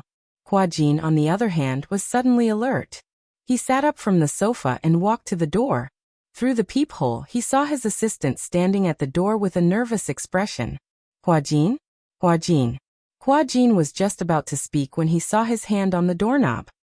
He realized that he had just woken up and had forgotten that he had already swapped souls with Liang Yin. He frowned and paced back and forth a few times. Then he returned to the bedside and shook Liang Yin awake. Wake up. Wake up. Liang Yin was still in the midst of her sweet dream when Huajin shook her. It was as if the ground and mountains were shaking in her dream. She woke up with a start and opened her eyes, only to see a magnified and horrified face. Liang Yin. Wake up. Liang Yin woke up and rubbed her eyes. She sat up alertly and looked around. What's the matter? Before Huajin could say anything, she heard a knock on the door. She instantly became alert. What's the matter? Chapter 38:13. He had accepted an endorsement deal. Today's job was to attend an event on behalf of an advertiser. It was an event for a high-end skincare brand. However, seeing how Liang Yin was behaving, Huajin was worried that she would mess up the event. What should I do? Don't worry. Go and tell the assistant that you need to take a shower. Ask her to come back in half an hour. I'll tell you how to complete the task in this half an hour. Do I really have to go? Liang Yin seemed to be in a dilemma. I don't know how. Idiot, I'll teach you what to do later. You just have to learn from me. All right then. Will there be a lot of media reporters? I'm not going to be on TV, am I? Liang Yin couldn't be any more nervous at the thought of going on TV. Huajin held his forehead as he had a headache. To him, whether it was the media or the camera, he was already used to being on camera. However, Liang Yin was an ordinary person. She might not even be able to handle a small store event, let alone such a big event. Then, if they were not swapped back for the award ceremony at the end of the year, Liang Yin would be so scared that she wouldn't be able to move an inch if she saw such a big event. Go and tell the assistant first. Do as I taught you just now. Liang Yin immediately nodded. Oh, okay. She walked to the door and did as Huajin had instructed. She said to the assistant, I'm already up, but I just woke up. I want to take a hot shower. The assistant panicked. Little ancestor, why do you want to take a shower? Just get the stylist to do your makeup. Huajin was eavesdropping at the side. When he heard this, he immediately gestured with his hands. Liang Yin couldn't understand what he was trying to say. Huajin leaned in close to her ear. His orchid breath brushed against her cheeks. making her feel as if they were on fire. Just say that you fell into the water yesterday. If you don't take a hot shower, you'll catch a cold easily. Oh. Liang Yin was so nervous that her mind went blank. She immediately said, Hua Jin said he fell into the water yesterday. If he doesn't take a shower, he'll catch a cold easily. When Hua Jin heard this, he felt a headache coming on. Outside the door, the assistant was confused. What was going on? Only then did Liang Yin realize that she was too nervous and accidentally let it slip. For a moment, she was so anxious that her face turned red. She immediately corrected him. Haha, anyway, come back in half an hour. After that, Hua Jin pulled her back to the room. Listen up. Generally speaking, the event this time is mostly an event and half an interview. If the host asks you some questions, you should answer them seriously if you can. If you can't answer them, you should use a smile instead. Generally speaking, if you smile, the fans below the stage will scream, and this problem will be solved. Liang Yin nodded as if she understood. Then what if I don't know how to answer all of them, and just keep smiling like an idiot? Who told you to smile like an idiot? Hua Jin demonstrated the correct way to smile for her. Liang Yin imitated him and smiled a few times. However, she saw that Hua Jin was stunned. What are you doing? Liang Yin poked his head. Why are you in a daze? Hua Jin reacted and touched her face narcissistically. No wonder my fans used to scream whenever I smiled. I look so good when I smile. Chapter 38:14. When Hua Jin saw this, he was a little surprised. What are you doing? Do you think we'll never be able to change back? That I'll be living as you forever? Isn't that good? Hua Jin smirked. You're the one who lucked out. How am I the one who lucked out? Look, I'm prettier than you, richer than you, and more famous than you. What about you? You have nothing. It's so difficult for you to even meet your idol. If that's not lucking out, then what is? Hua Jin said disapprovingly. Liang Yin was speechless. She asked, What about you? Are you going to meet me in secret? Meet you in secret? Hua Jin narrowed his eyes suspiciously. Liang Yin then realized that she had used the wrong words. She immediately corrected herself. If someone finds out, it'll be considered a scandal, right? Hua Jin touched his chin. He also felt that this matter was a little tricky. He couldn't possibly keep meeting Liang Yin in secret like this. He had to think of a legitimate way to do it. Hua Jin suddenly had an idea. Why don't I apply to be your assistant? Assistant? Aha, a newly hired assistant. She'll take care of your daily life and be in charge of your events. At the same time, she'll train your acting skills and teach you how to act. When Liang Yin heard this, she still hadn't come back to her senses. Acting was indeed a rather difficult task. Not to mention acting, even when facing the camera, she felt nervous and at a loss. The assistant outside the door rushed him again. Hua Jin, you can't take it anymore. It's too late. Are you done showering? Hua Jin gave Liang Yin a look and then hid in the wardrobe. Liang Yin stood up and walked to the wardrobe. After confirming that he had hidden well, she let the assistant in. The stylist was standing behind the assistant. Liang Yin said awkwardly, Well, it's too late, it's too late. The assistant hurriedly called the stylist in and pushed Liang Yin to the sofa. She also moved the spotlight and makeup box in and started the huge makeup project. Actually, Hua Jin's foundation was very good, but there was still a difference between before and after makeup. While the stylist was putting on her makeup, Liang Yin anxiously watched her assistant pacing back and forth in the room. She laid out the quilt and rummaged through the cloakroom. She was a little nervous, worried that she would stumble upon Hua Jin's hidden cabinet. If she really found it, then it would be hard to explain. Seeing the assistant fumbling toward the cabinet where Hua Jin was hiding, Liang Yin suddenly shouted, Hey! When the assistant heard her voice, he turned around and pointed at himself. Master Jin, are you calling me? Ugh. Liang Yin nodded. She didn't know the name of the assistant. She waved at her and said, Come here. The assistant walked over with the clothes in her arms. Liang Yin said, I want to hire another assistant. When the assistant heard this, her expression immediately became uneasy. Master Jin, did I do something wrong so you want to replace me? I want to hire another one. Liang Yin muttered. I only have one assistant. It's not enough. Master Jin, have you forgotten? You have 3 assistants. Liang Yin's expression turned awkward. She thought to herself, why didn't Hua Jin tell her about this? But 3 assistants? That's too much. Even the emperor didn't have such a grandeur. Chapter 38:15. The assistant was dumbfounded. Oh my god. Was this really Hua Jin? This Hua Jin actually wanted to ask for her opinion. The assistant immediately smiled apologetically and said, Master Jin, you're the employer. You can just tell me directly if you want to hire a new assistant. However, if I did anything wrong, you must tell me. I'm going to correct it soon. Okay. Liang Yin nodded and obediently followed the makeup artist's instructions. She closed her eyes and allowed the makeup artist to do her makeup. She lamented in her heart. Life as a celebrity is so comfortable. She had 3 meals a day, and she had an assistant to attend to her every need. Besides acting, she didn't have to do anything else herself. It felt so good. If only she was also a celebrity. However, wasn't she also a celebrity now? Although this body wasn't hers, she could still satisfy her cravings. Hua Jin hid in the wardrobe. The air was so stuffy that he almost couldn't breathe. After 1.5 hours, he heard the sound of the door closing. Liang Yin had obviously been taken away by the assistant. He then crawled out of the wardrobe and took out his cell phone.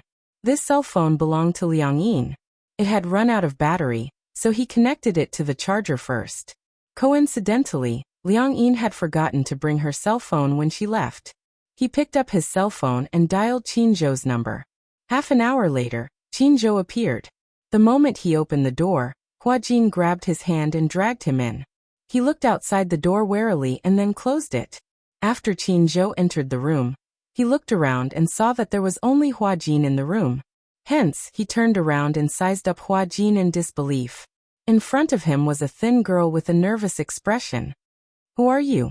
Earlier on the phone, Hua Jin was worried that he couldn't explain it clearly over the phone, so he told Qin Zhou that something had happened to Hua Jin. After all, Hua Jin was Qin Zhou's artist. He was worried that something might have happened to Hua Jin, so he hurried over. However, when he saw that Hua Jin had turned into Liang Yin, he was confused. Qin Zhou, it's me. Hua Jin said nervously. I'm Hua Jin. The air was dead silent for a long time. Qin Zhou sneered coldly. Who the hell are you? I'm warning you, no matter who you are, don't try to act mysterious in front of me. I'll ask you one more time. What exactly happened to Hua Jin? Tell me clearly. It's true. Hua Jin grabbed his hand anxiously. I'm really Hua Jin. Now calm down. I'll tell you everything from the beginning to the end. Qin Zhou interrupted her. I'm very calm. You, on the other hand, don't seem to be thinking clearly. Hua Jin sighed helplessly. I know that what happened to me is indeed difficult to understand using normal thinking. If it hadn't happened to me, I wouldn't have believed it. Qin Zhou narrowed his eyes. Luckily, Qin Zhou had some patience. Perhaps he wanted to see what this girl's motive was, so he really wanted to hear what kind of fallacy she was going to make. Hua Jin then patiently recounted what had happened the day before. Until the end of the story, Qin Zhou's face was expressionless. He even wanted to laugh a little. When Hua Jin saw his expression, she knew that Qin Zhou still didn't believe what she had said. Chapter 38:16. Until he finished speaking, there was no change in Qin Zhou's expression. He even wanted to laugh a little. When Hua Jin saw his expression, he knew that Qin Zhou still did not believe him. He looked like he wanted to cry, but had no tears. He said weakly, I really, if you don't believe me, you can test me. Anyway, I have plenty of ways to prove that I'm Hua Jin. No matter how sincere he sounded, Qin Zhou obviously did not believe him. After all, it was so ridiculous that even a scientist would not believe it. How could Qin Zhou believe it so easily? He said coldly, I don't care who you are. Today is not April Fool's Day. As he said this, Qin Zhou turned around angrily and was about to leave.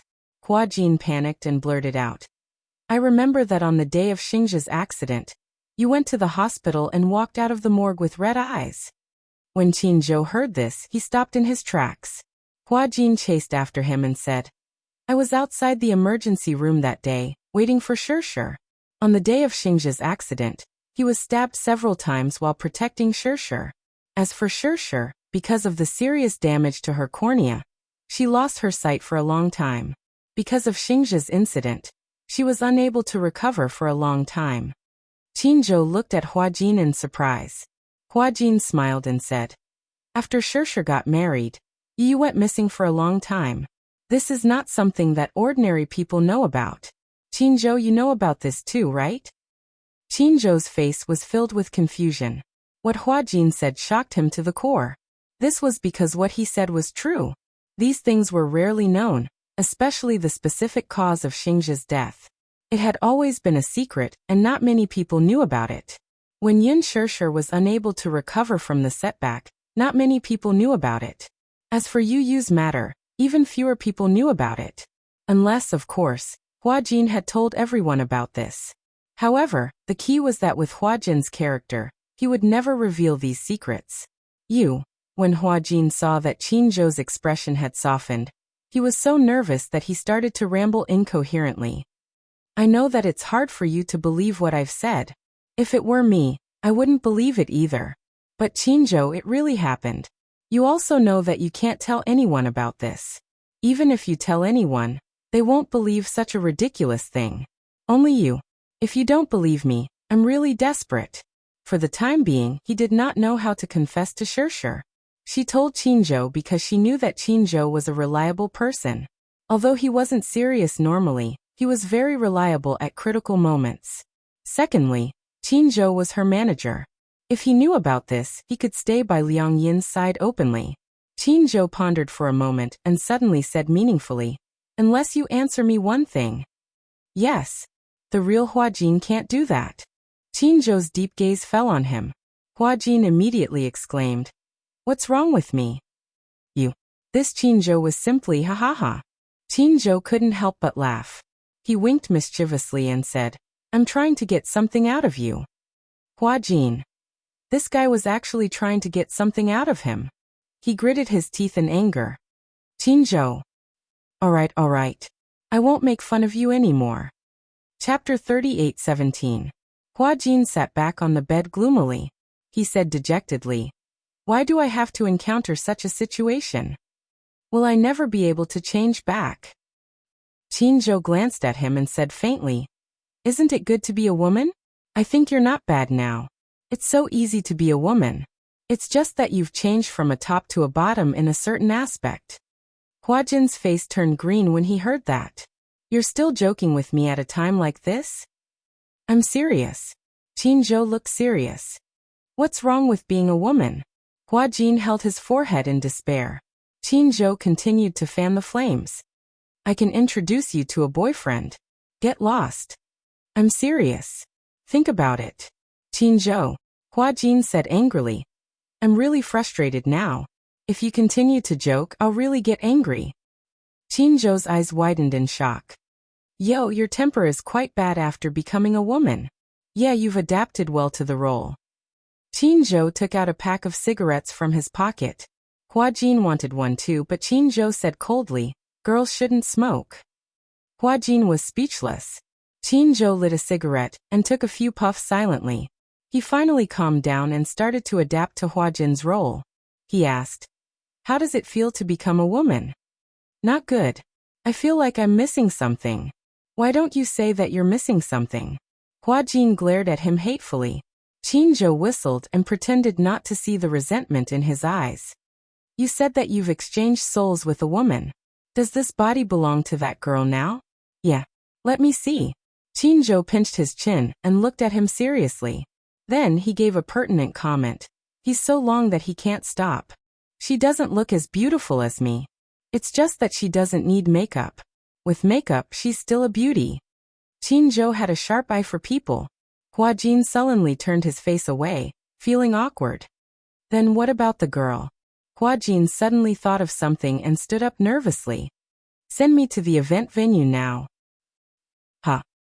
I'm afraid she doesn't know how to deal with that kind of situation." Qinzhou frowned and nodded.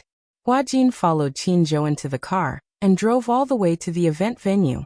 The venue was already crowded with people. Hua Jin's current fame was like the sun in the sky. His position in the entertainment industry was hard to defend.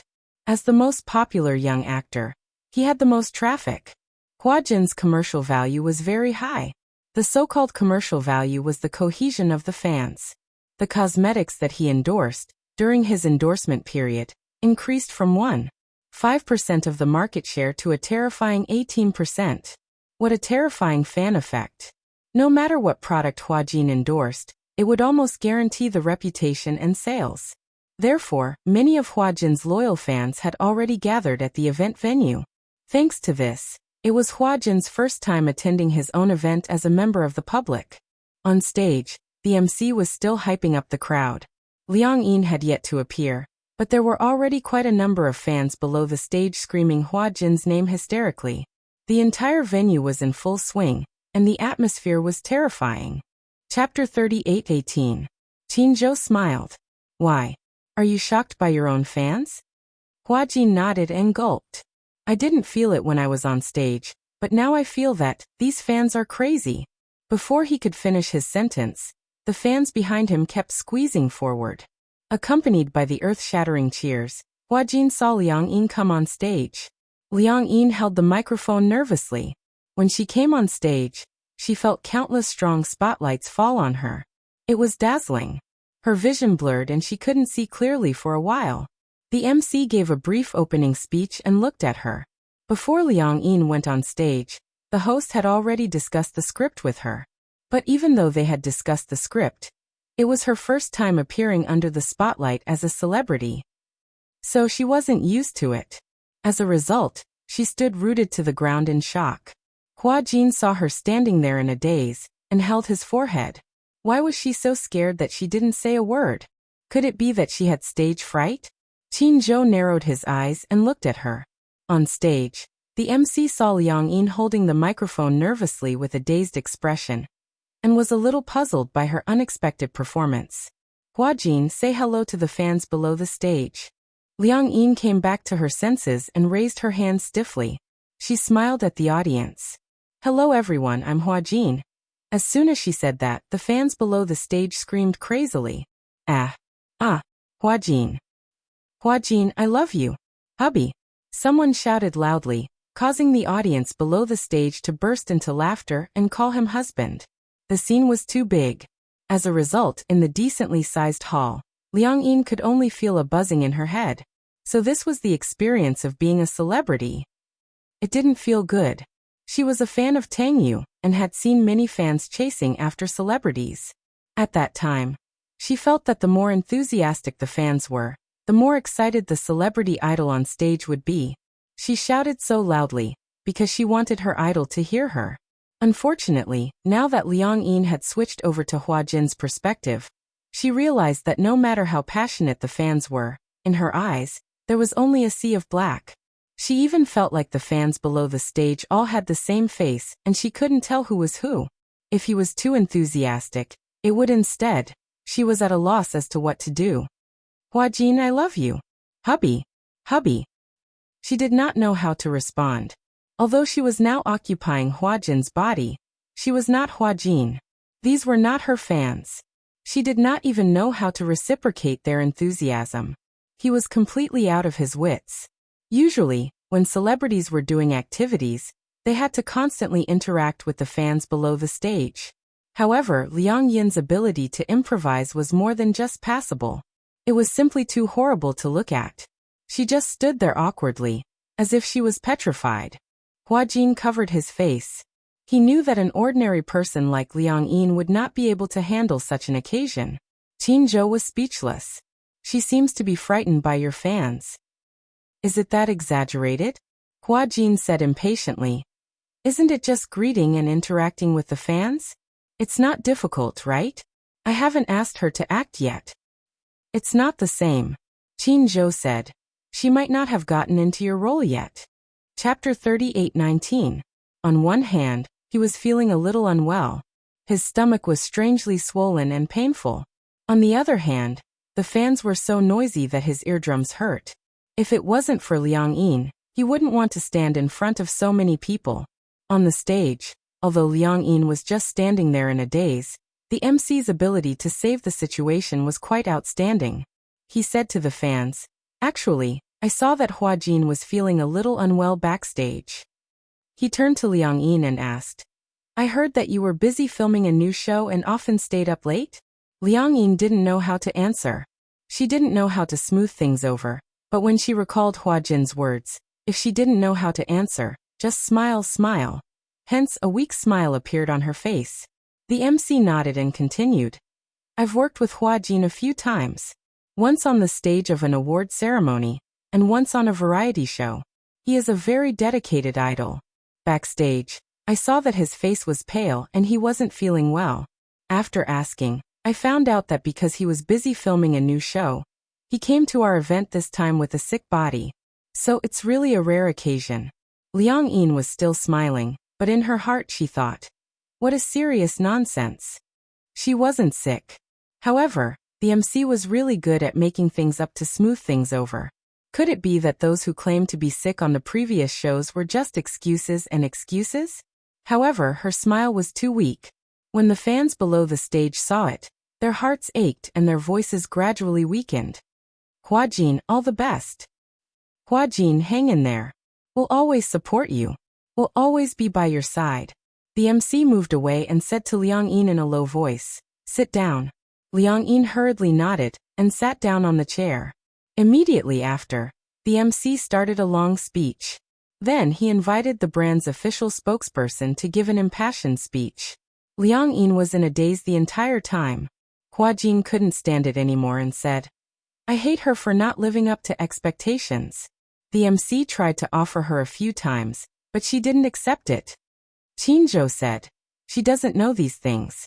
I feel that her ability to react on the spot is too bad, let alone interact. But you can't blame her. She's not a celebrity." When Huajin heard that, he didn't say anything. Indeed, Liang Yin was just an ordinary person. It was too far-fetched to ask her to act and do activities like a celebrity. However, it wasn't right to just sit there and do nothing.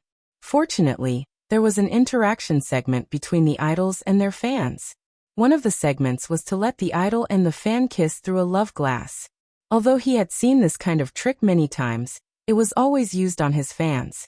However, not every fan was lucky enough to get on stage. Only the fans who received the VIP card had the right to enjoy this luck. The host randomly picked a few fans from the VIP area to come on stage and interact with Liang Yin. Liang Yin, on the other hand, was very open about this game. After all, the people on stage were all female fans, so she didn't have to be so reserved. She smiled and interacted with the host and the fans. It was the fans' turn to be excited and nervous. Although they were kissing through a glass, at least they could be in close contact with their idols. They could even hug them. This was something that many fans didn't even dare to dream of. "Aw, it's my turn, it's my turn." Chapter 38:20. Someone fainted. Someone fainted. Call an ambulance. Call an ambulance. It turned out that a fan sitting in the VIP area had fainted out of excitement when she saw that she had been chosen. The crowd immediately became restless. On the stage, the MC was dumbfounded when she saw that a fan had fainted. Huajin and Qinzhou, who were below the stage, were also dumbfounded. In fact, it was not rare for fans to faint out of excitement. However, most celebrities would stand on the stage and it would be dark below the stage. Under normal circumstances, it would not be seen. However, Huajin and Qinzhou, who were below the stage, could see it clearly. "It's that exaggerated?" Qinzhou was speechless. "Did you just realize that your popularity is that exaggerated?" Huajin touched his nose. To be honest, he was a little shocked. Liang Yin obviously saw it too. Because it was an exhibition stand and not a very big stage, she could see everything that happened below the stage clearly. Liang Yin was a little frightened. She stood up helplessly and said to the fans below the stage, "Everyone calm down. Don't panic." The fans below the stage were also shocked by this sudden situation, and were in a mess. Some were busy taking care of the person who had fainted, while others were very impatient. They felt that the girl who had fainted had ruined Huajin's event. They cursed. "Why are you so agitated? Don't harm people if you haven't seen the world." "That's right. She ruined Hua Jin's event. She's too evil. Immediately, someone stood up. You're too cold-blooded. She's already fainted. Why are you still squeezing around? It's fine if you're squeezing around, but what's the point of making sarcastic remarks? Brainless fans. Many fans were angry when they were called brainless fans. You speak as if you're so noble. Aren't you Hua Jin's fan too? Since you're Hua Jin's fan, why are you calling her a brainless fan? That's right. If you're so noble, you should be responsible for carrying her out. Call an ambulance for her. Who knows? She might blackmail you for doing a good deed. Haha. That's right, we're Hua Jin's brainless fans. We're better than a white lotus like you. Hua Jin felt a headache coming on. He quickly said, stop arguing. Everyone be quiet. He had obviously forgotten that he was now Liang Yin. When the others heard him speak, they scolded him angrily. Shut up. Hua Jin's eyes widened in shock.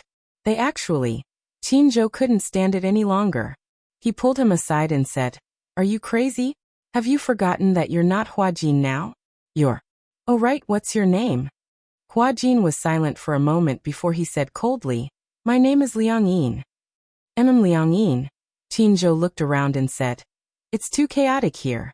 Let's leave this place first. Okay.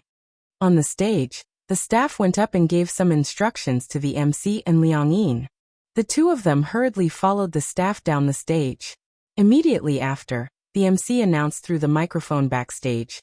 Due to an unexpected situation, the event has been cancelled. When the fans below the stage heard this, they were filled with complaints. They cursed the useless fan who had fainted several times. Jinx. Jinx. What bad luck. If it wasn't for her. Chapter 38:21. All right. Hua Jin nodded. He got into the car and returned to the hotel with Qinzhou. Not long after, Liang Yin returned. The assistant walked her into the room and saw Qinzhou and Hua Jin sitting on the sofa. However, the assistant found the woman in front of her familiar. Aren't you the one from yesterday? Hua Jin turned his face away awkwardly. Qinzhou immediately gave the assistant a look and said, go out for a while. The assistant heard this and asked uneasily, boss, what's wrong? Qinzhou was the assistant's boss. She thought that there was some kind of dispute, and that Hua Jin was being blackmailed. However, Qinzhou said, you can go out for a while. Oh. The assistant nodded and walked out silently. Liang Yin locked the door. She didn't know that Hua Jin and Qinzhou had gone to the event. She even felt a little guilty for messing up Hua Jin's event. Who is he? Liang Yin naturally didn't know Qinzhou. Hence, she stared at him blankly, not knowing what to do. Hua Jin immediately stood up and said, this is my boss Qinzhou. You can just call him Qinzhou from now on. Qinzhou. This name was too familiar. Liang Yin couldn't help but react. Wasn't Qinzhou Gu Xing's manager in the past? However, after Gu Xing's passed away, Qinzhou didn't manage any new artists. But she didn't expect that Hua Jin was actually an artist under Qinzhou. The three of them sat down and looked at each other. Qinzhou was the first to break the silence. Hua Jin, since you called me over, it means that you have something to ask of me. Hua Jin felt a dull pain in the rafters. He stood up and said, I don't know what to do, but my mind is in a mess right now. But Liang Yin can't leave me. She doesn't know how to act. She doesn't even know how to read the script. So, I have to stay by her side. Originally, Liang Yin didn't think too much about it. After such a thing happened, both of their minds were in a mess. However, once they thought about how they would continue to maintain this status quo, they really didn't know what to do. If she continued to be Hua Jin, how would she film? She couldn't even understand the script. Liang Yin was in despair. She did not want to be a man for the rest of her life. She wanted her body back. Hua Jin suddenly thought of something. He stood up and said, I remember that the soul exchange happens when you fall into the water. Could it be? He turned around and said meaningfully, why don't we do it again? Liang Yin took a step back in fear. I don't know how to swim. I'll drown. If he were to fall into the water again for the sake of the experiment and drown, wouldn't the losses outweigh the gains? However, Hua Jin didn't care whether she agreed or not. He grabbed her hand and walked out of the door. The hotel in the film studio complex was huge. There was a huge swimming pool at the back. It wasn't until Hua Jin dragged her all the way to the swimming pool that Liang Yin realized that they weren't going to the lake, but to the swimming pool. However, it's so cold. Liang Yin hugged her body and shivered from the cold. She turned around and was about to ask Hua Jin what he planned to do when, unexpectedly, he was in such a hurry to switch back to his body that he gave her a light kick from behind, sending her straight into the pool. Ah! Gurgle gurgle. Liang Yin fell into the water. Caught off guard, she drank a few mouthfuls of water. Chapter 38:22. Hua Jin also jumped into the swimming pool. The swimming pool was divided into deep and shallow sections. The deep section reached 1.8 meters. Liang Yin fell into the water and struggled violently. There was no way for her to step on the ground. If she stepped on the ground, she would be drowned in the pool. Help! Gurgle gurgle. Help! Gurgle gurgle. After Hua Jin got into the water, he swam towards her and grabbed her arm, pulling her into his embrace. Without hesitation, he kissed her lips and passed the air in his mouth to her. Even though she got a thin amount of oxygen from Hua Jin, she didn't know how to swim at all. In addition, she had gulped down a few mouthfuls of water, and her brain was on the verge of hypoxia. After that, she lost consciousness. Suffocation. The feeling of suffocation filled her entire brain, and it kept sending out signals of danger. When she woke up again and opened her eyes, she was greeted by fresh air. Liang Yin immediately took in big mouthfuls of air greedily. When she had almost recovered, she then realized that she had returned to the shore. She sat up abruptly and saw Hua Jin sitting by the side of the pool, with a hopeless expression. Have you given up? Qin Zhou's cold voice came from beside him. Hua Jin turned around and glared at him with an ashen face. Liang Yin wanted to say something, but her gaze fell on Hua Jin's face. She didn't know why, but her gaze was fixed on his lips. When she thought of how he took the initiative to pass the air to her in the swimming pool, she didn't know why her face started to burn. Even though she was taken out of the swimming pool earlier, her body was extremely cold. Go back to your room first. Qin Zhou said again. Since you're here, let's take things as they come. Since you've changed your body, let's just leave it as it is for now. You can stay by her side as her assistant. As for the future, let's talk about it later. Hua Jin felt wronged, but he had no choice. He could only stand up and walk back to his room with a gloomy expression. Liang Yin saw that he didn't look too good, and she didn't know why she blamed herself for it. It seemed like, if it wasn't for her carelessness, Hua Jin would have ended up like this in order to save her. Liang Yin stood up guiltily and nodded at Qin Zhou before following Hua Jin to the room. The two of them entered the room. Hua Jin stood at the bathroom door and took off his clothes. When he saw Liang Yin enter the room, he stood there awkwardly and said to her, "Don't you want to shower together?" "Let's shower together." Liang Yin took a step back. "Please don't." Men and women couldn't accept it clearly. When Hua Jin heard this, he didn't know whether to laugh or cry. Now your body is mine and my body is yours. What's there to be confused about? After a pause he continued, "Let's shower together. There's only one bathroom. I'll take a long shower. What if you catch a cold if I wait too long? I'm fine. You think I care about you?" Hua Jin snorted coldly. "I care about my body. Now that your body is mine, you're not responsible for yourself. You're responsible for me, understand? And I have to be responsible for your body too." These words sounded very awkward. Liang Yin felt a little uncomfortable. However, she saw that after Hua Jin had finished speaking, he took off all his clothes. Chapter 38:23. It wasn't until Hua Jin entered the bathroom that Liang Yin hid in a corner and secretly took off her clothes. She hugged her body and walked into the bathroom, trembling. Hua Jin was already sitting in the bathtub. The warm water was slowly being poured into the bathtub. In the blink of an eye, the bathroom was filled with mist. The bathtub was very big. It was 2 meters wide and could accommodate 2 people. Liang Yin stood by the side of the bathroom, still hesitating. Even though she was in Hua Jin's body now, it still felt a little awkward. Hua Jin said plainly, "Come in." Liang Yin lifted her leg and stepped into the bathtub. The warm water submerged her ankles, and the pores all over her body opened up. Her desire for warmth was such that she couldn't care less. Moreover, there was a lot of mist and the bathtub was very big. She could stay a little further away from him. Separated by the mist, they couldn't see each other. Hence, Liang Yin sat in the bathtub. Separated by the mist, they couldn't see each other. Liang Yin hugged her knees and tried her best to curl her body into a ball. Hua Jin suddenly asked, "Are you still studying?" "I'm not studying anymore. I'm in my 4th year of university and I'm doing my internship." "Oh," Hua Jin asked again. "What about your family?" I'm alone." "Alone?" Hua Jin raised his eyebrows. "How is that possible? You haven't graduated yet. Don't tell me you're alone and can take care of yourself." Liang Yin exhaled and said, "My biological father is overseas. My mom divorced him and remarried to another man. She's living with that man. She left me a house and gives me living expenses every month." "Got it," Hua Jin explained. "In the future, if your mom comes looking for you, I'll at least know what's going on. Otherwise, it won't be good if I can't react in time and things get out of hand." Liang Yin nodded. She asked worriedly, "Do I have to act for you in the future?" "You've read the original novel, Heavy Snow, right?" "Yes." "Very good. There aren't many changes to the script. You just have to memorize the lines."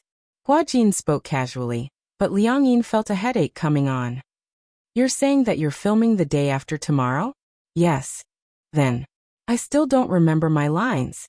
After I take a shower, I'll burn the midnight oil and practice with you." When Liang Yin heard this, she still felt uncertain. The bathroom was connected to the bathtub. Hua Jin soaked for a while, then stood up and washed under the shower. Liang Yin kept a close eye on him, making sure that he didn't violate any parts of her body that shouldn't be touched.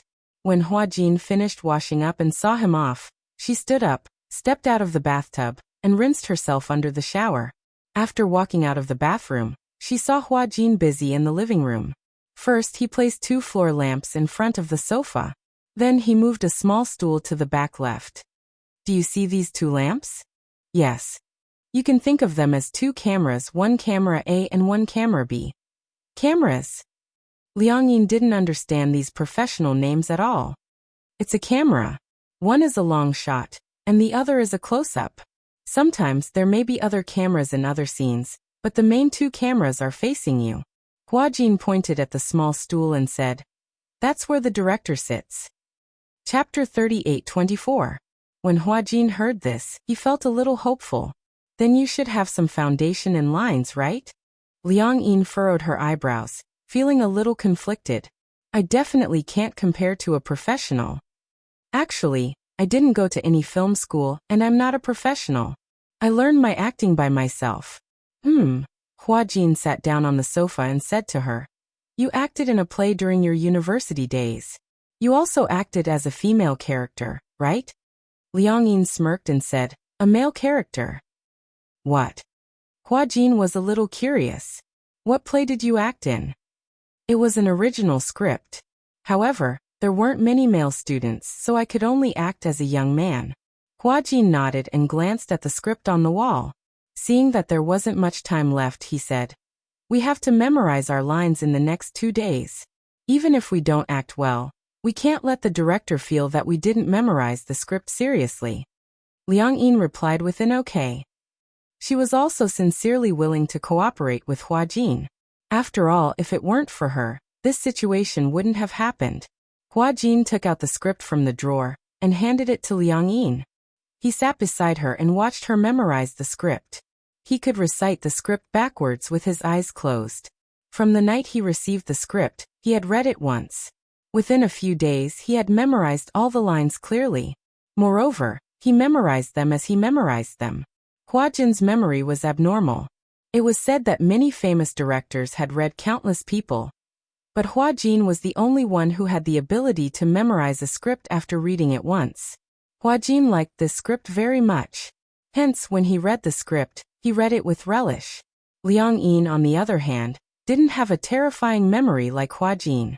However, she was more hardworking. When she was in school, her grades were among the best. That was because no matter what she did, she was very serious and focused. Hua Jin gave Liang Yin the whole night to memorize the script, and he lay on the sofa to accompany her. He originally thought that Liang Yin would find the script boring and wouldn't cooperate. But unexpectedly, Liang Yin was very focused. She memorized the script and highlighted the key points. She tried to figure out the character's mood and state and rehearsed it in her heart.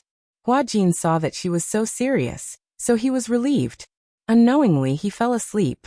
When he woke up again, the sky was already bright. It was Liang Yin who shook him awake. "Wake up." Hua Jin opened his misty eyes. He was so sleepy that he saw Liang Yin squatting beside the sofa. However, his eyelids were slightly dizzy. He knew that she hadn't slept all night. "What happened?" Hua Jin sat up from the sofa and yawned. "You didn't sleep? Didn't you ask me to read the script?" Liang Yin smiled proudly. "I've already memorized all the lines." "Oh." Hua Jin didn't react at first. It was only when he realized later that his eyes suddenly widened. "What? I've already memorized all the lines. Impossible." Hua Jin woke up immediately. He flipped through the script and muttered, "There are so many lines. How could she memorize them all in one night?" Even with his incredible memory, it took him an entire night to memorize all the lines. This Liang Yin had memorized all the lines in just one night? Chapter 38:25. Hua Jin said, "Okay, but let's just pretend that we're filming. Let's simulate the scene of filming.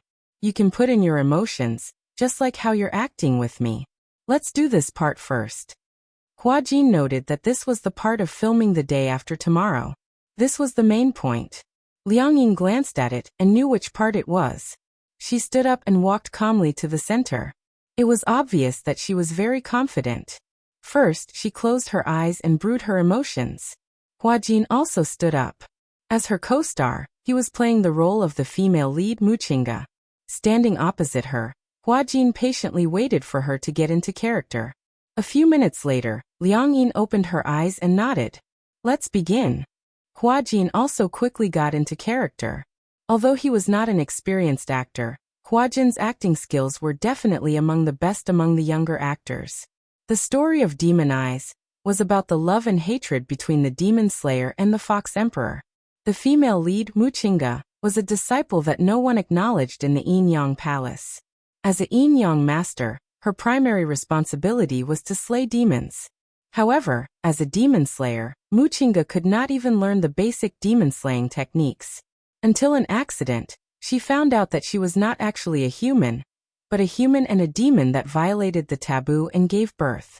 This secret was found out by the Yin Yang Palace, and the elders ordered Muchinga to be expelled from the sect. The exiled Muchinga was abandoned by everyone. She swore that she would prove that she was a true demon slayer. However, later on, she met the Fox Emperor, Fengji. At that time, Fengji only had a cultivation of 1,000 years and could not command 100 ghosts. He was subdued by Muchinga. As Muchinga's Shikigami, he developed feelings for her after many setbacks and difficulties. Thus, he confessed to her. This was the most important scene of their rivalry. Liang Yin entered the role of Fengji. When she looked at Hua Jin's face again, her eyes were full of affection. However, this affection, because of Fengji's frivolous personality, seemed a little arrogant. "Come back to 100 Ghost Village with me. How about I make you my wife?" With just one sentence, the tension, worry, and fear of Muchinga's rejection, as well as the restrained admiration on her face, were vividly displayed. He put down his pride and talked to her. He was afraid of being rejected, and he loved Qingsong, but he was still unwilling to give up his pride as the future Fox Emperor. Even Hua Jin was stunned for a long time.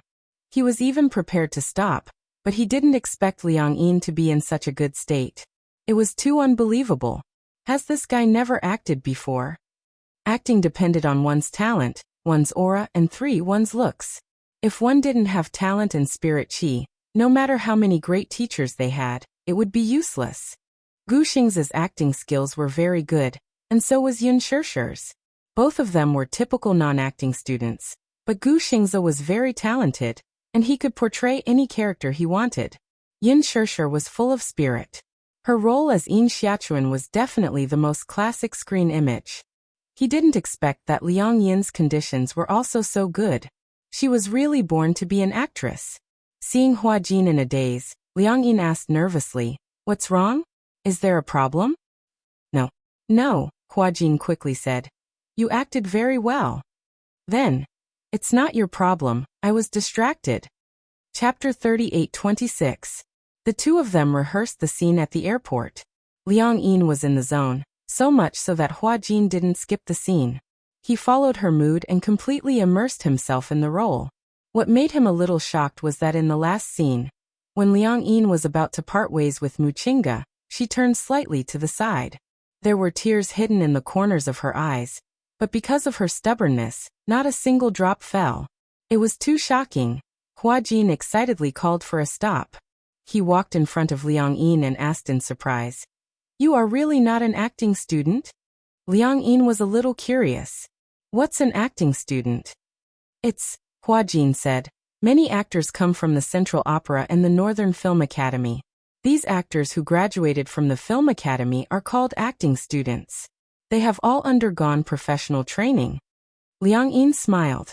"I studied English translation in university. Other than drama, I haven't acted in any other movies." Hua Jin was a little depressed. How could her acting be so good? This was the standard. Comparisons were odious. Liang Yin's talent was not inferior to Gu Xing's at all. "It's a pity that you're not an actress."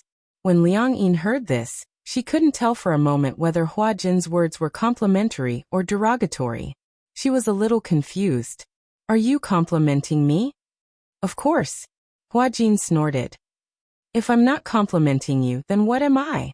Liang Yin blushed and said, "Thank you," Hua Jin said. "It's morning. You stayed up all night memorizing the script. You must be hungry, right?" "Yeah." Liang Yin nodded. "I'm hungry. Then, let's go out for breakfast." "Can I go out as I please?" Hua Jin explained. "This is the film studio.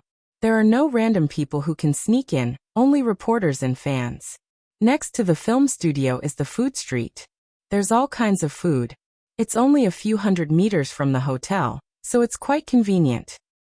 Sometimes, many celebrities would stay in the film city for a few months for filming. Food, clothing, housing, and transportation were all in the film city. Many of the quaint buildings in the film and television city were built later. Because of the filming, the area gradually became prosperous. A few years ago, there might only be half of the fast food here, but as the film and television industry became more and more developed, there would be dozens of film and television crews shooting movies here every year. Actors, staff, reporters, fans, with such a large group, many businesses were born. Hotels, inns, guest houses, food streets. It could be said that everything was available. Hua Jin asked Liang Yin what she wanted to eat. Only then did Liang Yin realize that this Hua Jin seemed to be quite a gentleman. As soon as they walked out of the room, Tang Yu's voice came from behind. "Senior Hua Jin." Hua Jin subconsciously turned his head, and only then did he realize that he was now Liang Yin. Tang Yu wasn't calling him TSK. This Tang Yu was really annoying. Perhaps it was because of him. He suddenly remembered that day on the boat, Liang Yin was aggressive, saying that Tang Yu was the real male lead of the drama. He felt disgusted when he saw Tang Yu. This Tang Yu was so young, and his hair was greasy. What was so good about him? Hua Jin glanced at Liang Yin, only to see her turn around. When she saw it was Tang Yu, her face suddenly turned red. Hua Jin was so angry that he stepped on her foot. It wasn't heavy, but it was enough to attract her attention. Chapter 38-27. Hua Jin was even more annoyed. "Why are you blushing?" Liang Yin didn't know how hot her face was. However, she couldn't force herself to calm down in front of her idol. Before she could say anything, Tang Yu had already walked up to her and said with a smile, "Senior Hua Jin, you're up so early? You don't have to call me senior." Liang Yin seemed a little bashful. She blushed and said, "Just call me Hua Jin." Tang Yu was stunned and a little flattered. He didn't know why, but since the night before, Hua Jin's attitude towards him seemed to have changed from arrogance to inexplicably intimate. It seemed, the change was too sudden. The real Hua Jin, on the other hand, was furious. Who allowed her to act on her own accord? Why did Tang Yu have to call him by his name? He was his senior. According to seniority, Tang Yu should have called Hua Jin senior. However, Liang Yin acted on her own accord. Tang Yu didn't notice that someone standing beside him was gnashing her teeth. He scratched his head a little embarrassedly. Hua Jin, is it really okay for me to call you that? No, of course. Liang Yin agreed happily. Tang Yu was quite encouraged. He took a step closer and pretended to ask naturally. You're up so early. Are you going to eat breakfast? Liang Yin nodded and said, Yeah, do you want to eat breakfast too? Yeah, I do. Tang Yu said, I didn't act well yesterday. I stayed up all night memorizing the script, so I haven't slept yet. I'm hungry, so I'm going to eat breakfast. What a coincidence. Liang Yin was so excited that she blushed and said, I also stayed up all night reading the script and haven't slept yet. I'm going to eat breakfast. Okay, let's go together. Tang Yu smiled and said, It's my treat. Okay, thank you. Liang Yin behaved appropriately. She also knew that she was Hua Jin now. She could not be as agitated as before, so she restrained herself a lot. However, Hua Jin could no longer remain calm. He tugged at Liang Yin's sleeve and asked incredulously, Are you going to have breakfast with him? Liang Yin was stunned, and so was Tang Yu. The two of them asked in unison, What's wrong? Can't I? Their rapport was amazing. Hua Jin was cursing in his heart, but on the surface, he was gritting his teeth. Sure, why not? Let's go together. Tang Yu felt a bit strange. Who was this girl? Why did Hua Jin seem to listen to her? Is this your assistant? Tang Yu asked. Liang Yin nodded, but Hua Jin snorted coldly and arrogantly turned his face to the side, not looking at him. When Tang Yu saw this, he was a little displeased. He said to Liang Yin, Hua Jin, I think your assistant's attitude is not good at all. Where did you find her? An assistant is an assistant. Her duty is to take care of her artist. She's the first assistant I've ever seen throwing a tantrum at her employer. When Hua Jin heard this, he was so angry that smoke was about to come out of his head. The muscles on his face stiffened, and he secretly cursed Tang Yu in his heart. Who do you think you are? How dare you judge me? Liang Yin quickly tried to smooth things over and said, She's my distant cousin. She read the script with me all night. She's so sleepy, so she must be in a bad mood. Is she your cousin? Yes, she is. Oh, I see. Chapter 38:28. Hua Jin's face was even more embarrassed. His handsome face was filled with murderous intent. Especially that pair of eyes, he couldn't wait to stare several holes in Tang Yu. When Tang Yu saw this, he muttered in his heart. Did this guy have some kind of deep grudge against him? Why was he staring at him with such eyes? However, they had never met before. Why was he looking at him as if he couldn't wait to stare him to death? When Liang Yin saw this, she immediately pulled Hua Jin behind her. She smiled at Tang Yu and quickly turned around to wink at Hua Jin. What are you doing? Did I allow you to do that? Huh. He keeps calling me senior. Why did you let him call me Hua Jin? I don't want him to call me by my name. When Liang Yin heard this, she couldn't help but feel a little disgusted. Why are you so arrogant? Hua Jin coldly snorted. I'm a first-tier celebrity. Is it wrong for him to call me senior? Actually, I don't think there's a need to put on such airs. Liang Yin said. I think no matter who's more famous, we're all equal. That's not up to you. Hua Jin said again. Don't do it again. Also, you have to figure out your identity. You're Hua Jin now, not Liang Yin. Please don't blush so easily. People will think you're a pervert. When Liang Yin heard this, she was a little unhappy, but she stubbornly said, When did I blush? Just now. Hua Jin's words were like pearls. When you see Tang Yu, you forget your identity. You're representing me now. Don't embarrass me. When Liang Yin heard this, she was very angry. But because Tang Yu was also here, she could only suppress it. On the surface she smiled, but she gritted her teeth and said word by word, I know. Today I found out that you're so long-winded. Tang Yu walked over. Liang Yin and Hua Jin immediately separated, pretending to be calm. He smiled. What were you talking about just now? Before Hua Jin could say anything, Liang Yin immediately explained. We were just discussing what to eat for breakfast. When Tang Yu heard this, he laughed. Is there a need to discuss this? Just order whatever you want to eat. That's right. I also said she was too conflicted. Liang Ying cleared her throat and glanced at Huajin. Then she smiled and said to Tang Yu, "Let's go. Let's go eat breakfast together." Tang Yu nodded, and the two of them walked side by side toward the breakfast restaurant. Huajin walked behind the two men with his arms crossed. He narrowed his eyes as he sized them up with disdain. He didn't know what. This pretty boy doesn't have any masculinity at all. When he said this, it was obvious that he had forgotten that when he had just made his debut, he had also been evaluated by some seniors. A young man in the skin of a beauty. Back then, Huajin's beauty was the best in the entertainment industry. In terms of beauty, Tang Yu couldn't be compared to him. In terms of who was more beautiful, Huajin had no right to judge others. However, Huajin had an advantage over Tang Yu. He was 1.8 meters tall. Even if he was acting in a modern drama, he was still handsome with short hair. Liang Yin and Tang Yu walked in front. Huajin followed behind, secretly observing. Chapter 38:29. In terms of beauty, Tang Yu couldn't be compared to him. In terms of who was more beautiful, Huajin wasn't qualified to judge others. However, Huajin had an advantage over Tang Yu.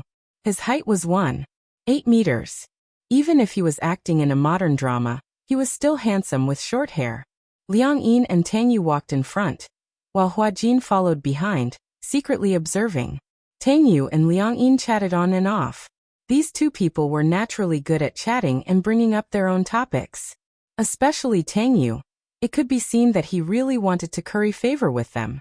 After all, with Huajin's background and qualifications, as well as his influential position, if they could build a relationship with Huajin, they might be able to get some resources. It was obvious that Tang Yu was trying to flatter him. As for Liang Yin, she obviously couldn't see the key to Tang Yu's enthusiasm. She was happy to be able to chat with Tang Yu. If she had a tail, it would be wagging vigorously. Huajin couldn't stand it several times, but he held back. When it was time for the tour, Tang Yu was very attentive to pick out food for Liang Yin. Liang Yin said she liked to eat preserved egg and lean meat porridge, so Tang Yu ordered a bowl of porridge for her, plus some side dishes. Huajin talked about small wontons for a long time, but no one paid attention to him. Tang Yu took care of Liang Yin, while Liang Yin stood on the side, looking at Tang Yu in a daze. Huajin was full of anger, but he had nowhere to vent it, so he stomped his foot fiercely. This stomp was simply earth-shattering. Liang Yin came back to her senses and looked at him curiously. "What's wrong?" "I've been standing for too long, my legs are numb." Huajin ordered. "I want to eat small wontons." Liang Yin nodded. Just as she was about to order a bowl of wontons for him, Tang Yu stopped her and glared at Huajin. "Huajin, you have to understand that he's the assistant and you're the employer. How can an assistant direct the employer?" When Huajin heard this, he took a deep breath and furrowed his brows in anger. Liang Yin was also a little embarrassed. She smiled at Tang Yu and said, "Isn't she my cousin? Even if they are relatives, they can't do whatever they want, right?" Huajin wanted to hit him. Liang Yin also felt a headache coming on. Why were the two of them so at odds? He was born with a bad temper. Huajin snorted angrily and said to Liang Yin, "I want to eat wontons." Although Liang Yin was a little unhappy with Huajin's commanding tone, she still nodded obediently and replied, "Got it. I'll get it for you." With that, she said to Tang Yu, "Wait for me in your seat." When Liang Yin passed by Huajin, she said meaningfully, "You asked me to recognize my identity. Similarly, you have to recognize yours, don't you?" "What do you mean?" "Right now I'm Huajin. I'm a celebrity. You're my assistant. You should take care of me." Liang Yin said and returned Huajin's warning to him. "Remember, don't do it again." With that, she walked away expressionlessly. Huajin's mouth stiffened. Good, this wretched girl, now she knows how to bicker with him. Not simple. Huajin didn't say anything and sat down in his seat. Tang Yu glanced at him and suddenly said, "You seem to be a little prejudiced against me." "Prejudiced?" Tang Yu said again. "I think you don't like me. If I didn't know better, I would think that there's some deep hatred between us." Chapter 38:30. Huajin narrowed his eyes. A hypocritical smile appeared on his face. Of course it's because he's prejudiced against you. Don't look at how well Huajin treats you. Do you think he wants to talk to you? He looks down on small-time celebrities like you who do whatever it takes to become famous. Tang Yu's expression changed, but he was a little suspicious. Because based on his understanding of Huajin, it seemed that Huajin would really say that. Usually when they were on set, he could tell that Huajin did not like him. He didn't know why, but overnight he became more peaceful with him. But, while Tang Yu was still thinking, Liang Yin came back with a small wonton. Here. Yours. She put the wonton heavily in front of Huajin. Her tone was not good. Some of the soup splashed out. Fortunately, Huajin avoided it in time, otherwise the back of his hand would have splashed. Liang Yin said, "Eat." Huajin let out a muffled snort and ignored her. He picked up the spoon and started eating in silence. However, when Liang Yin turned her head and faced Tang Yu, her tone suddenly calmed down. "You seem to like eating custard buns?" "Yeah.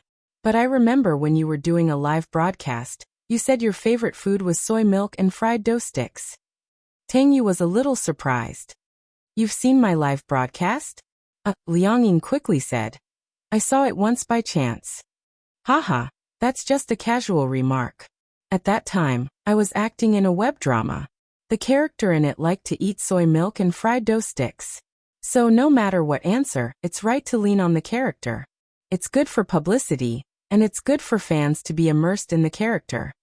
Liang Yin was a little disappointed when she heard this. Are all celebrity interviews fake? Not all of them. It depends on how the company packaged you.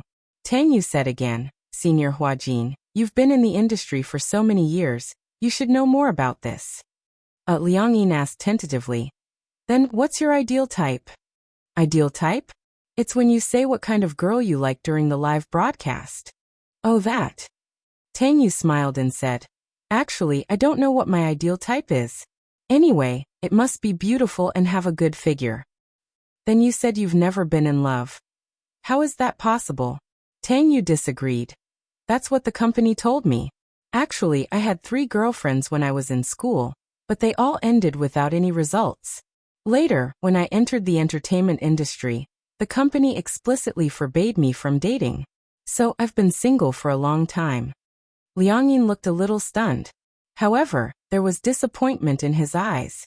She was disappointed because it turned out that the idol in her heart was also a liar.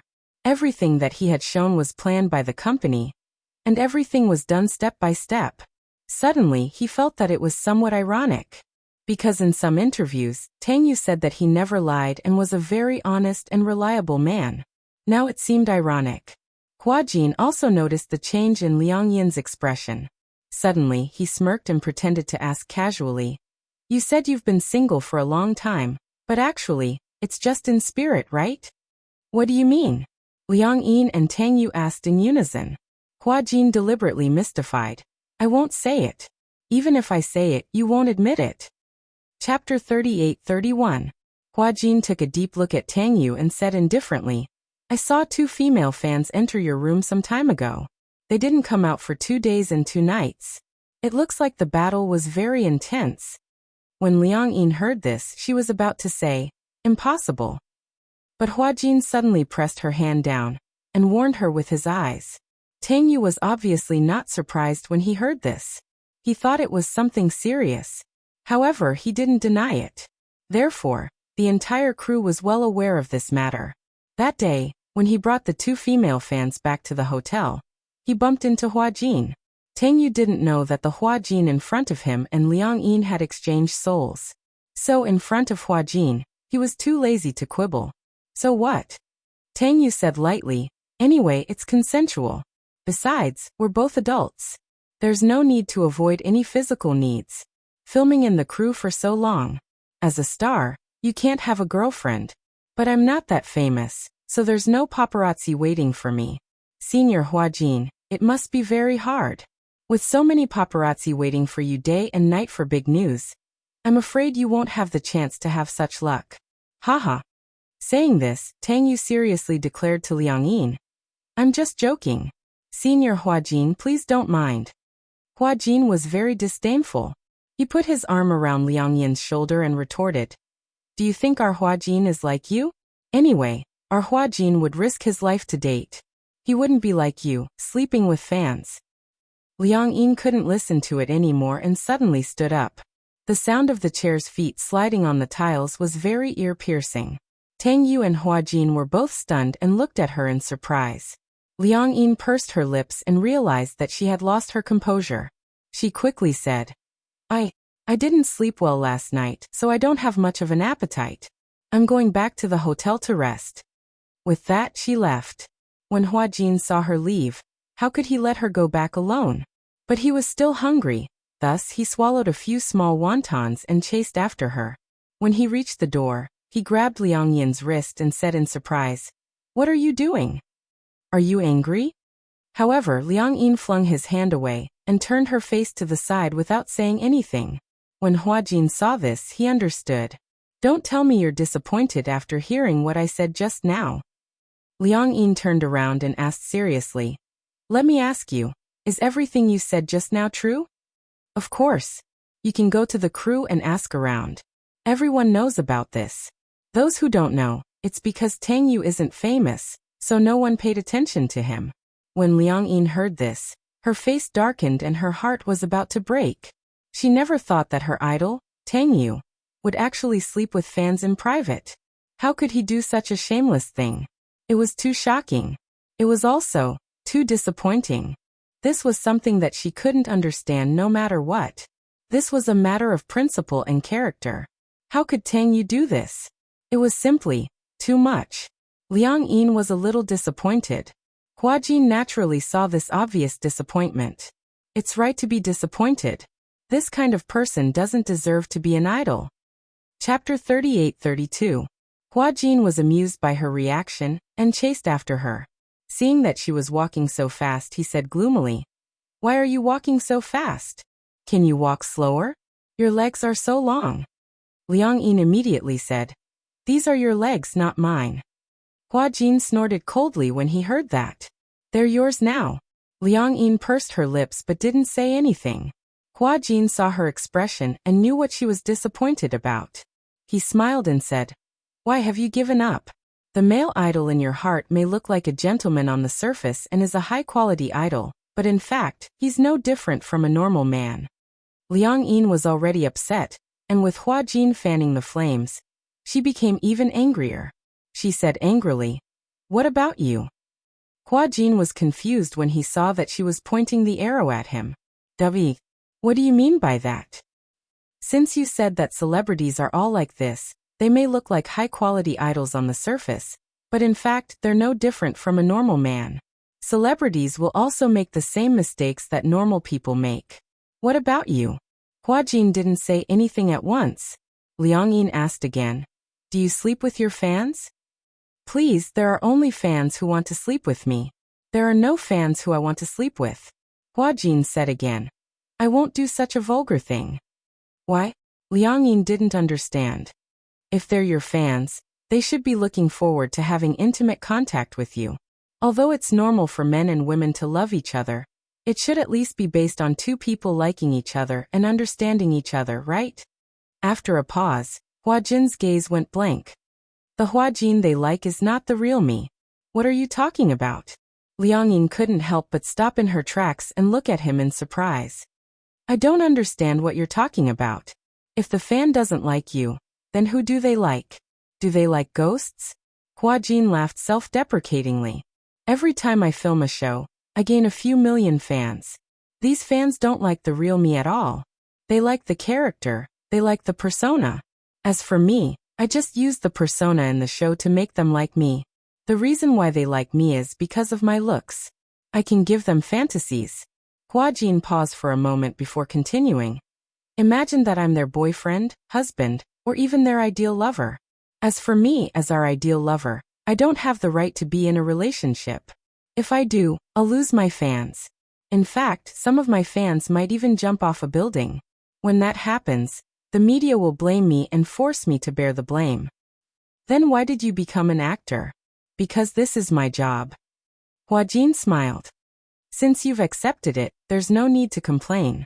Even if the fans like your character, you are still an actor. You can disappoint anyone, but you can't disappoint your fans. That's a nice thing to say. Liang Yin said. I remember that you have a lot of dark history. Isn't there a rumor that you've been slept with by the higher-ups? When Huajin heard this, he frowned. Who said that? Sister V said it. Sister V. Huajin felt that this name sounded familiar. Who's Sister V? Chapter 38-33. Liang Yin had promised to keep it a secret. The problem was that if Huajin found out who Sister V was, it would be disadvantageous to her. Sister V was Tang Yu's manager. Her name was Ivy, and she was known as Sister V. Tang Yu had several fan circles that had always been managed by Sister V. Sometimes, Sister V would post some gossip in the fan circle. Although the names of the people involved were hidden, one could still tell who they were based on their characteristics. Sister V had said that Huajin had debuted by using unspoken rules. This matter was no longer a secret in the circle. Everyone knew about it. With his powerful resources, Huajin used to be domineering, arrogant, and unreasonable in the crew. He even looked down on his seniors. However, for some reason, Huajin had changed a lot and his temper had become much better. No one knew what had happened to him. Huajin did not say anything, but his face was especially livid.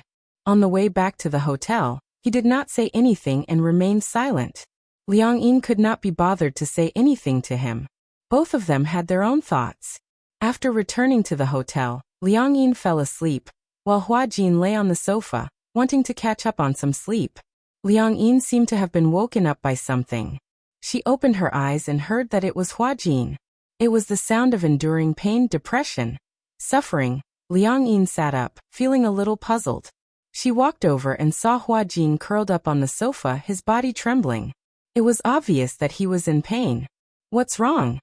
Liang Yin felt a little strange and nudged him gently. Huajin turned his head and saw that it was her. He groaned weakly and said, My stomach hurts. Why do you have a stomach ache? Liang Yin frowned strangely. Did you eat something? I only had wontons this morning. Then why does it hurt? Could it be diarrhea? Huajin shook his head. I don't feel like having diarrhea. You don't have stomach pain, do you? Stomach ache? No, I don't. Huajin thought about it and agreed. A stomachache didn't seem to feel like this either. His stomach hurt once, and it felt like his intestines were twisted together. But this time, it didn't seem to be in the stomach, but in the lower abdomen. Liang Yin's eyebrows twitched. She seemed to have thought of something. She calculated the date and asked, You don't tell me you're on your period? Menstruation. Huajin blushed and sat up. However, when he sat up, he clearly felt that something was wrong. Oh no. Huajin stood up and looked down. He couldn't see anything just by looking at it. He turned around and looked at the sofa. It didn't seem to be stained by anything, but he clearly felt that something was wrong. Liang Yin immediately said, Go to the bathroom and take a look. Huajin's expression was a little strange. He looked at Liang Yin meaningfully and asked suspiciously, You don't have menstrual cramps? Liang Yin blushed as well, but she insisted, How is that possible? I don't have any history of menstrual cramps. Huajin couldn't be bothered to ask any more questions. He went to the bathroom and didn't come out for a long time. Liang Yin walked to the bathroom door. She leaned against the door and calculated the time with her fingers. She suddenly realized that her period should be here by now. She knocked on the door gently and asked curiously, How is it? Is it here? Chapter 38-34. Huajin's voice was very low, but it was obvious that he was not paying attention. Liang Yin thought for a while and suddenly recalled something. If it hurts, could it be related to the cold water I soaked in earlier? I fell into the water and then the swimming pool. After so many shocks, I guess, that's the main reason for my period pain. So that's the reason? Huajin frowned. No wonder when he was in the production team. He often saw many actresses whose faces were still frighteningly pale even with a thick layer of blush on. They had no choice but to hug warm water, as if they were hugging the source of their life. It turned out that drinking hot water really had its uses. What should I do now? Huajin was at his wit's end, and did not know what to do. Liang Yin said, Just put on a sanitary pad and drink more hot water. Huajin suddenly thought of something and said mockingly, You women are still blaming men for telling girls to drink more hot water when they're on their period. In fact, if you were a man, you'd tell girls to drink more hot water too. How shallow. Liang Yin defended herself. You're not my girlfriend. How do you expect me to care about you? This stupid woman still dared to argue with him. Whose stomach is hurting for? Hua Jin said resentfully. I'm hurting for you. What do you mean by hurting for me? Isn't this caused by you? If it weren't for you, would I be in such a sorry state? Hua Jin was filled with resentment. If it weren't for Liang Yin, this situation would not have happened. He was probably the only straight man in the world who would experience something as magical as menstruation. It was too embarrassing. However, the current him had no time to think about the pain in his stomach. He held his forehead and did not know what to do. Liang Yin did not want to make a fuss about this matter. She looked around and asked suspiciously, Do you have sanitary pads here? Do you think? Hua Jin was angry and in pain. He was so angry that he could not form a coherent sentence. Do you think I would have such things? How could this woman be so stupid? When Liang Yin heard this, she finally reacted in hindsight. That's right. Why would there be such a thing in Hua Jin's room? Liang Yin said. Then I'll go buy it for you. Wait. When Hua Jin heard this, if it weren't for the fact that he couldn't stand up, he would have pounced on the door in excitement. Liang Yin heard his miserable voice and thought that something had happened. She immediately became nervous. What's wrong? She was scared out of her wits. Hua Jin said weakly. Are you going to buy it like this? Is there a problem? Liang Yin asked in confusion. Didn't you say that the film city is very safe and that there aren't any random people in there? Cough. It wouldn't be good if the other actors and staff saw this. Even though the people in the film city might not expose this matter, Hua Jin thought about how these people would privately spread the news that he had personally gone to the supermarket to buy sanitary pads. Those who were a little smarter might guess that he was hiding a woman in his room, or that he was buying it for someone else. Those who were a little stupid might even think that he had some perverted fetish. Get the other assistants to buy it. After hearing this, Liang Yin nodded. She walked into the living room and took Hua Jin's phone. She found the assistant's number in the phone book and dialed it. The call went through very quickly. She could tell that the assistant was still outside. Chapter 38-35. I just left the house. When Liang Yin heard this, she asked tentatively, Can you come back for a while? What's wrong? It's like this.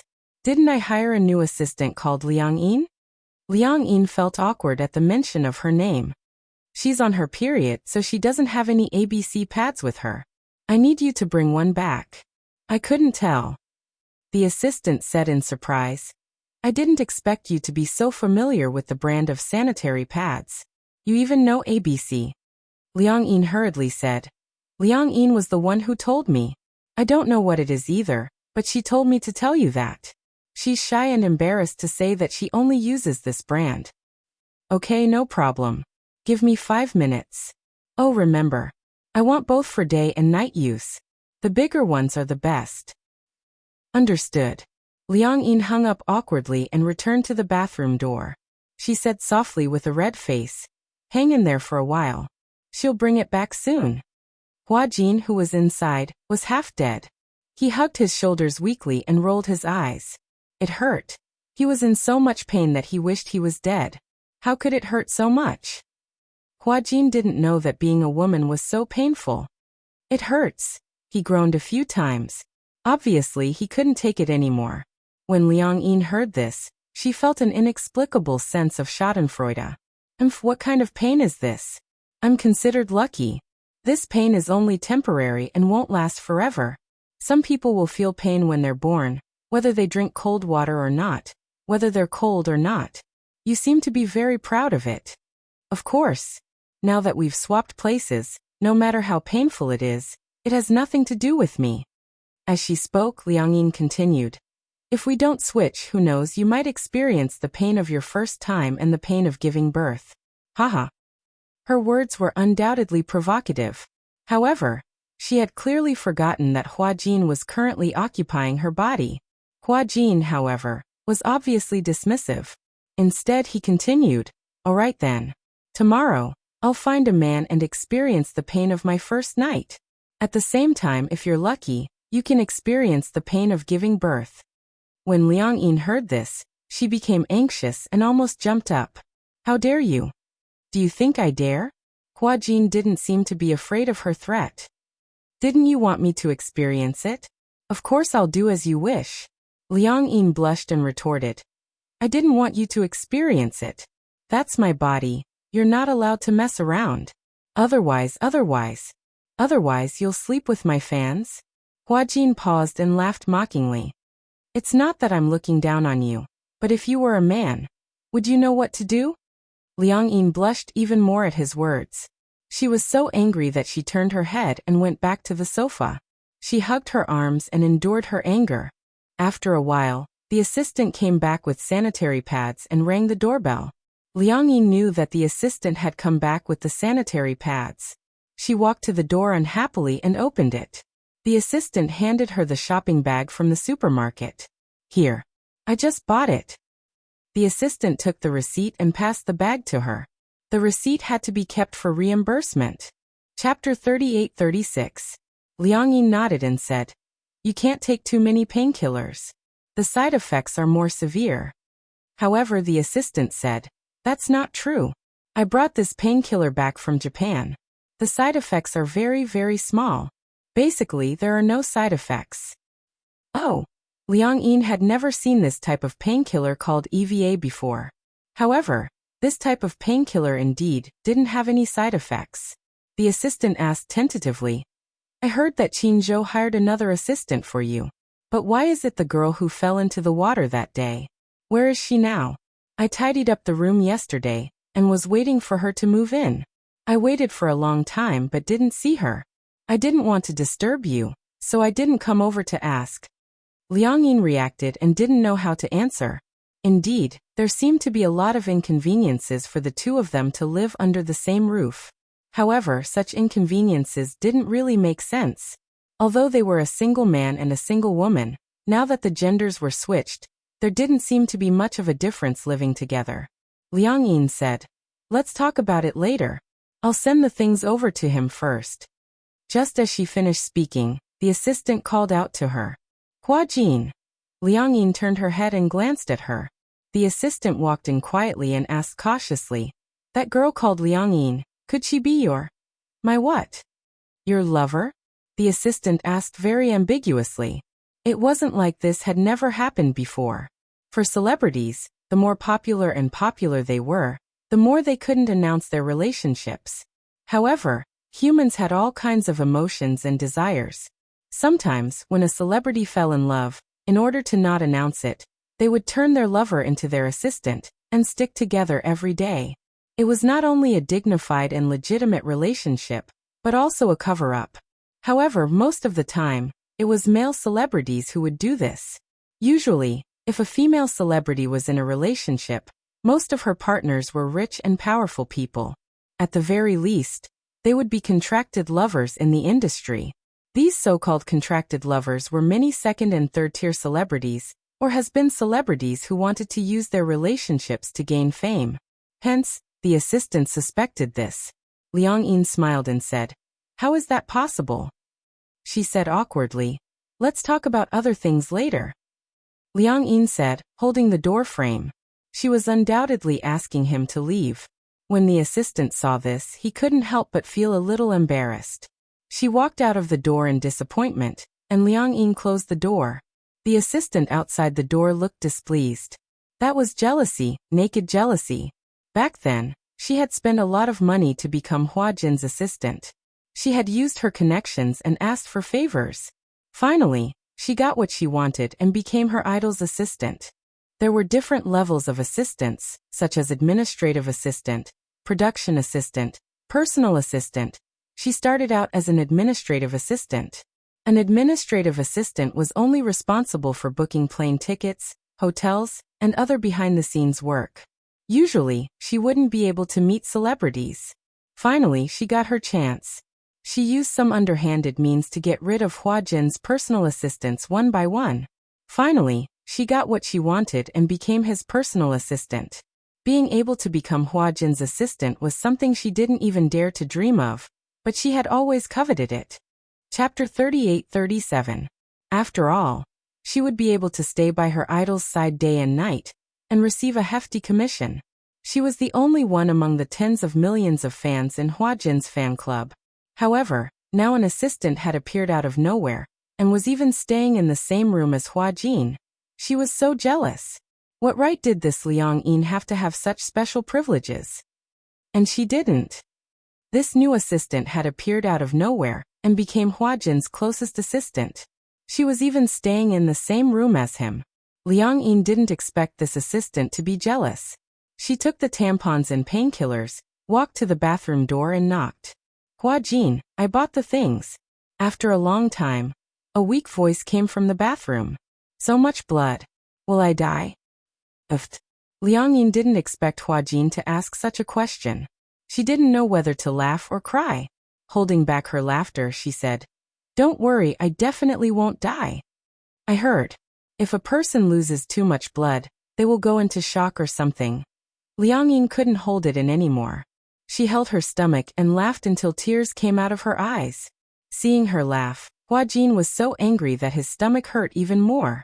He said angrily, What the F***ck are you laughing about?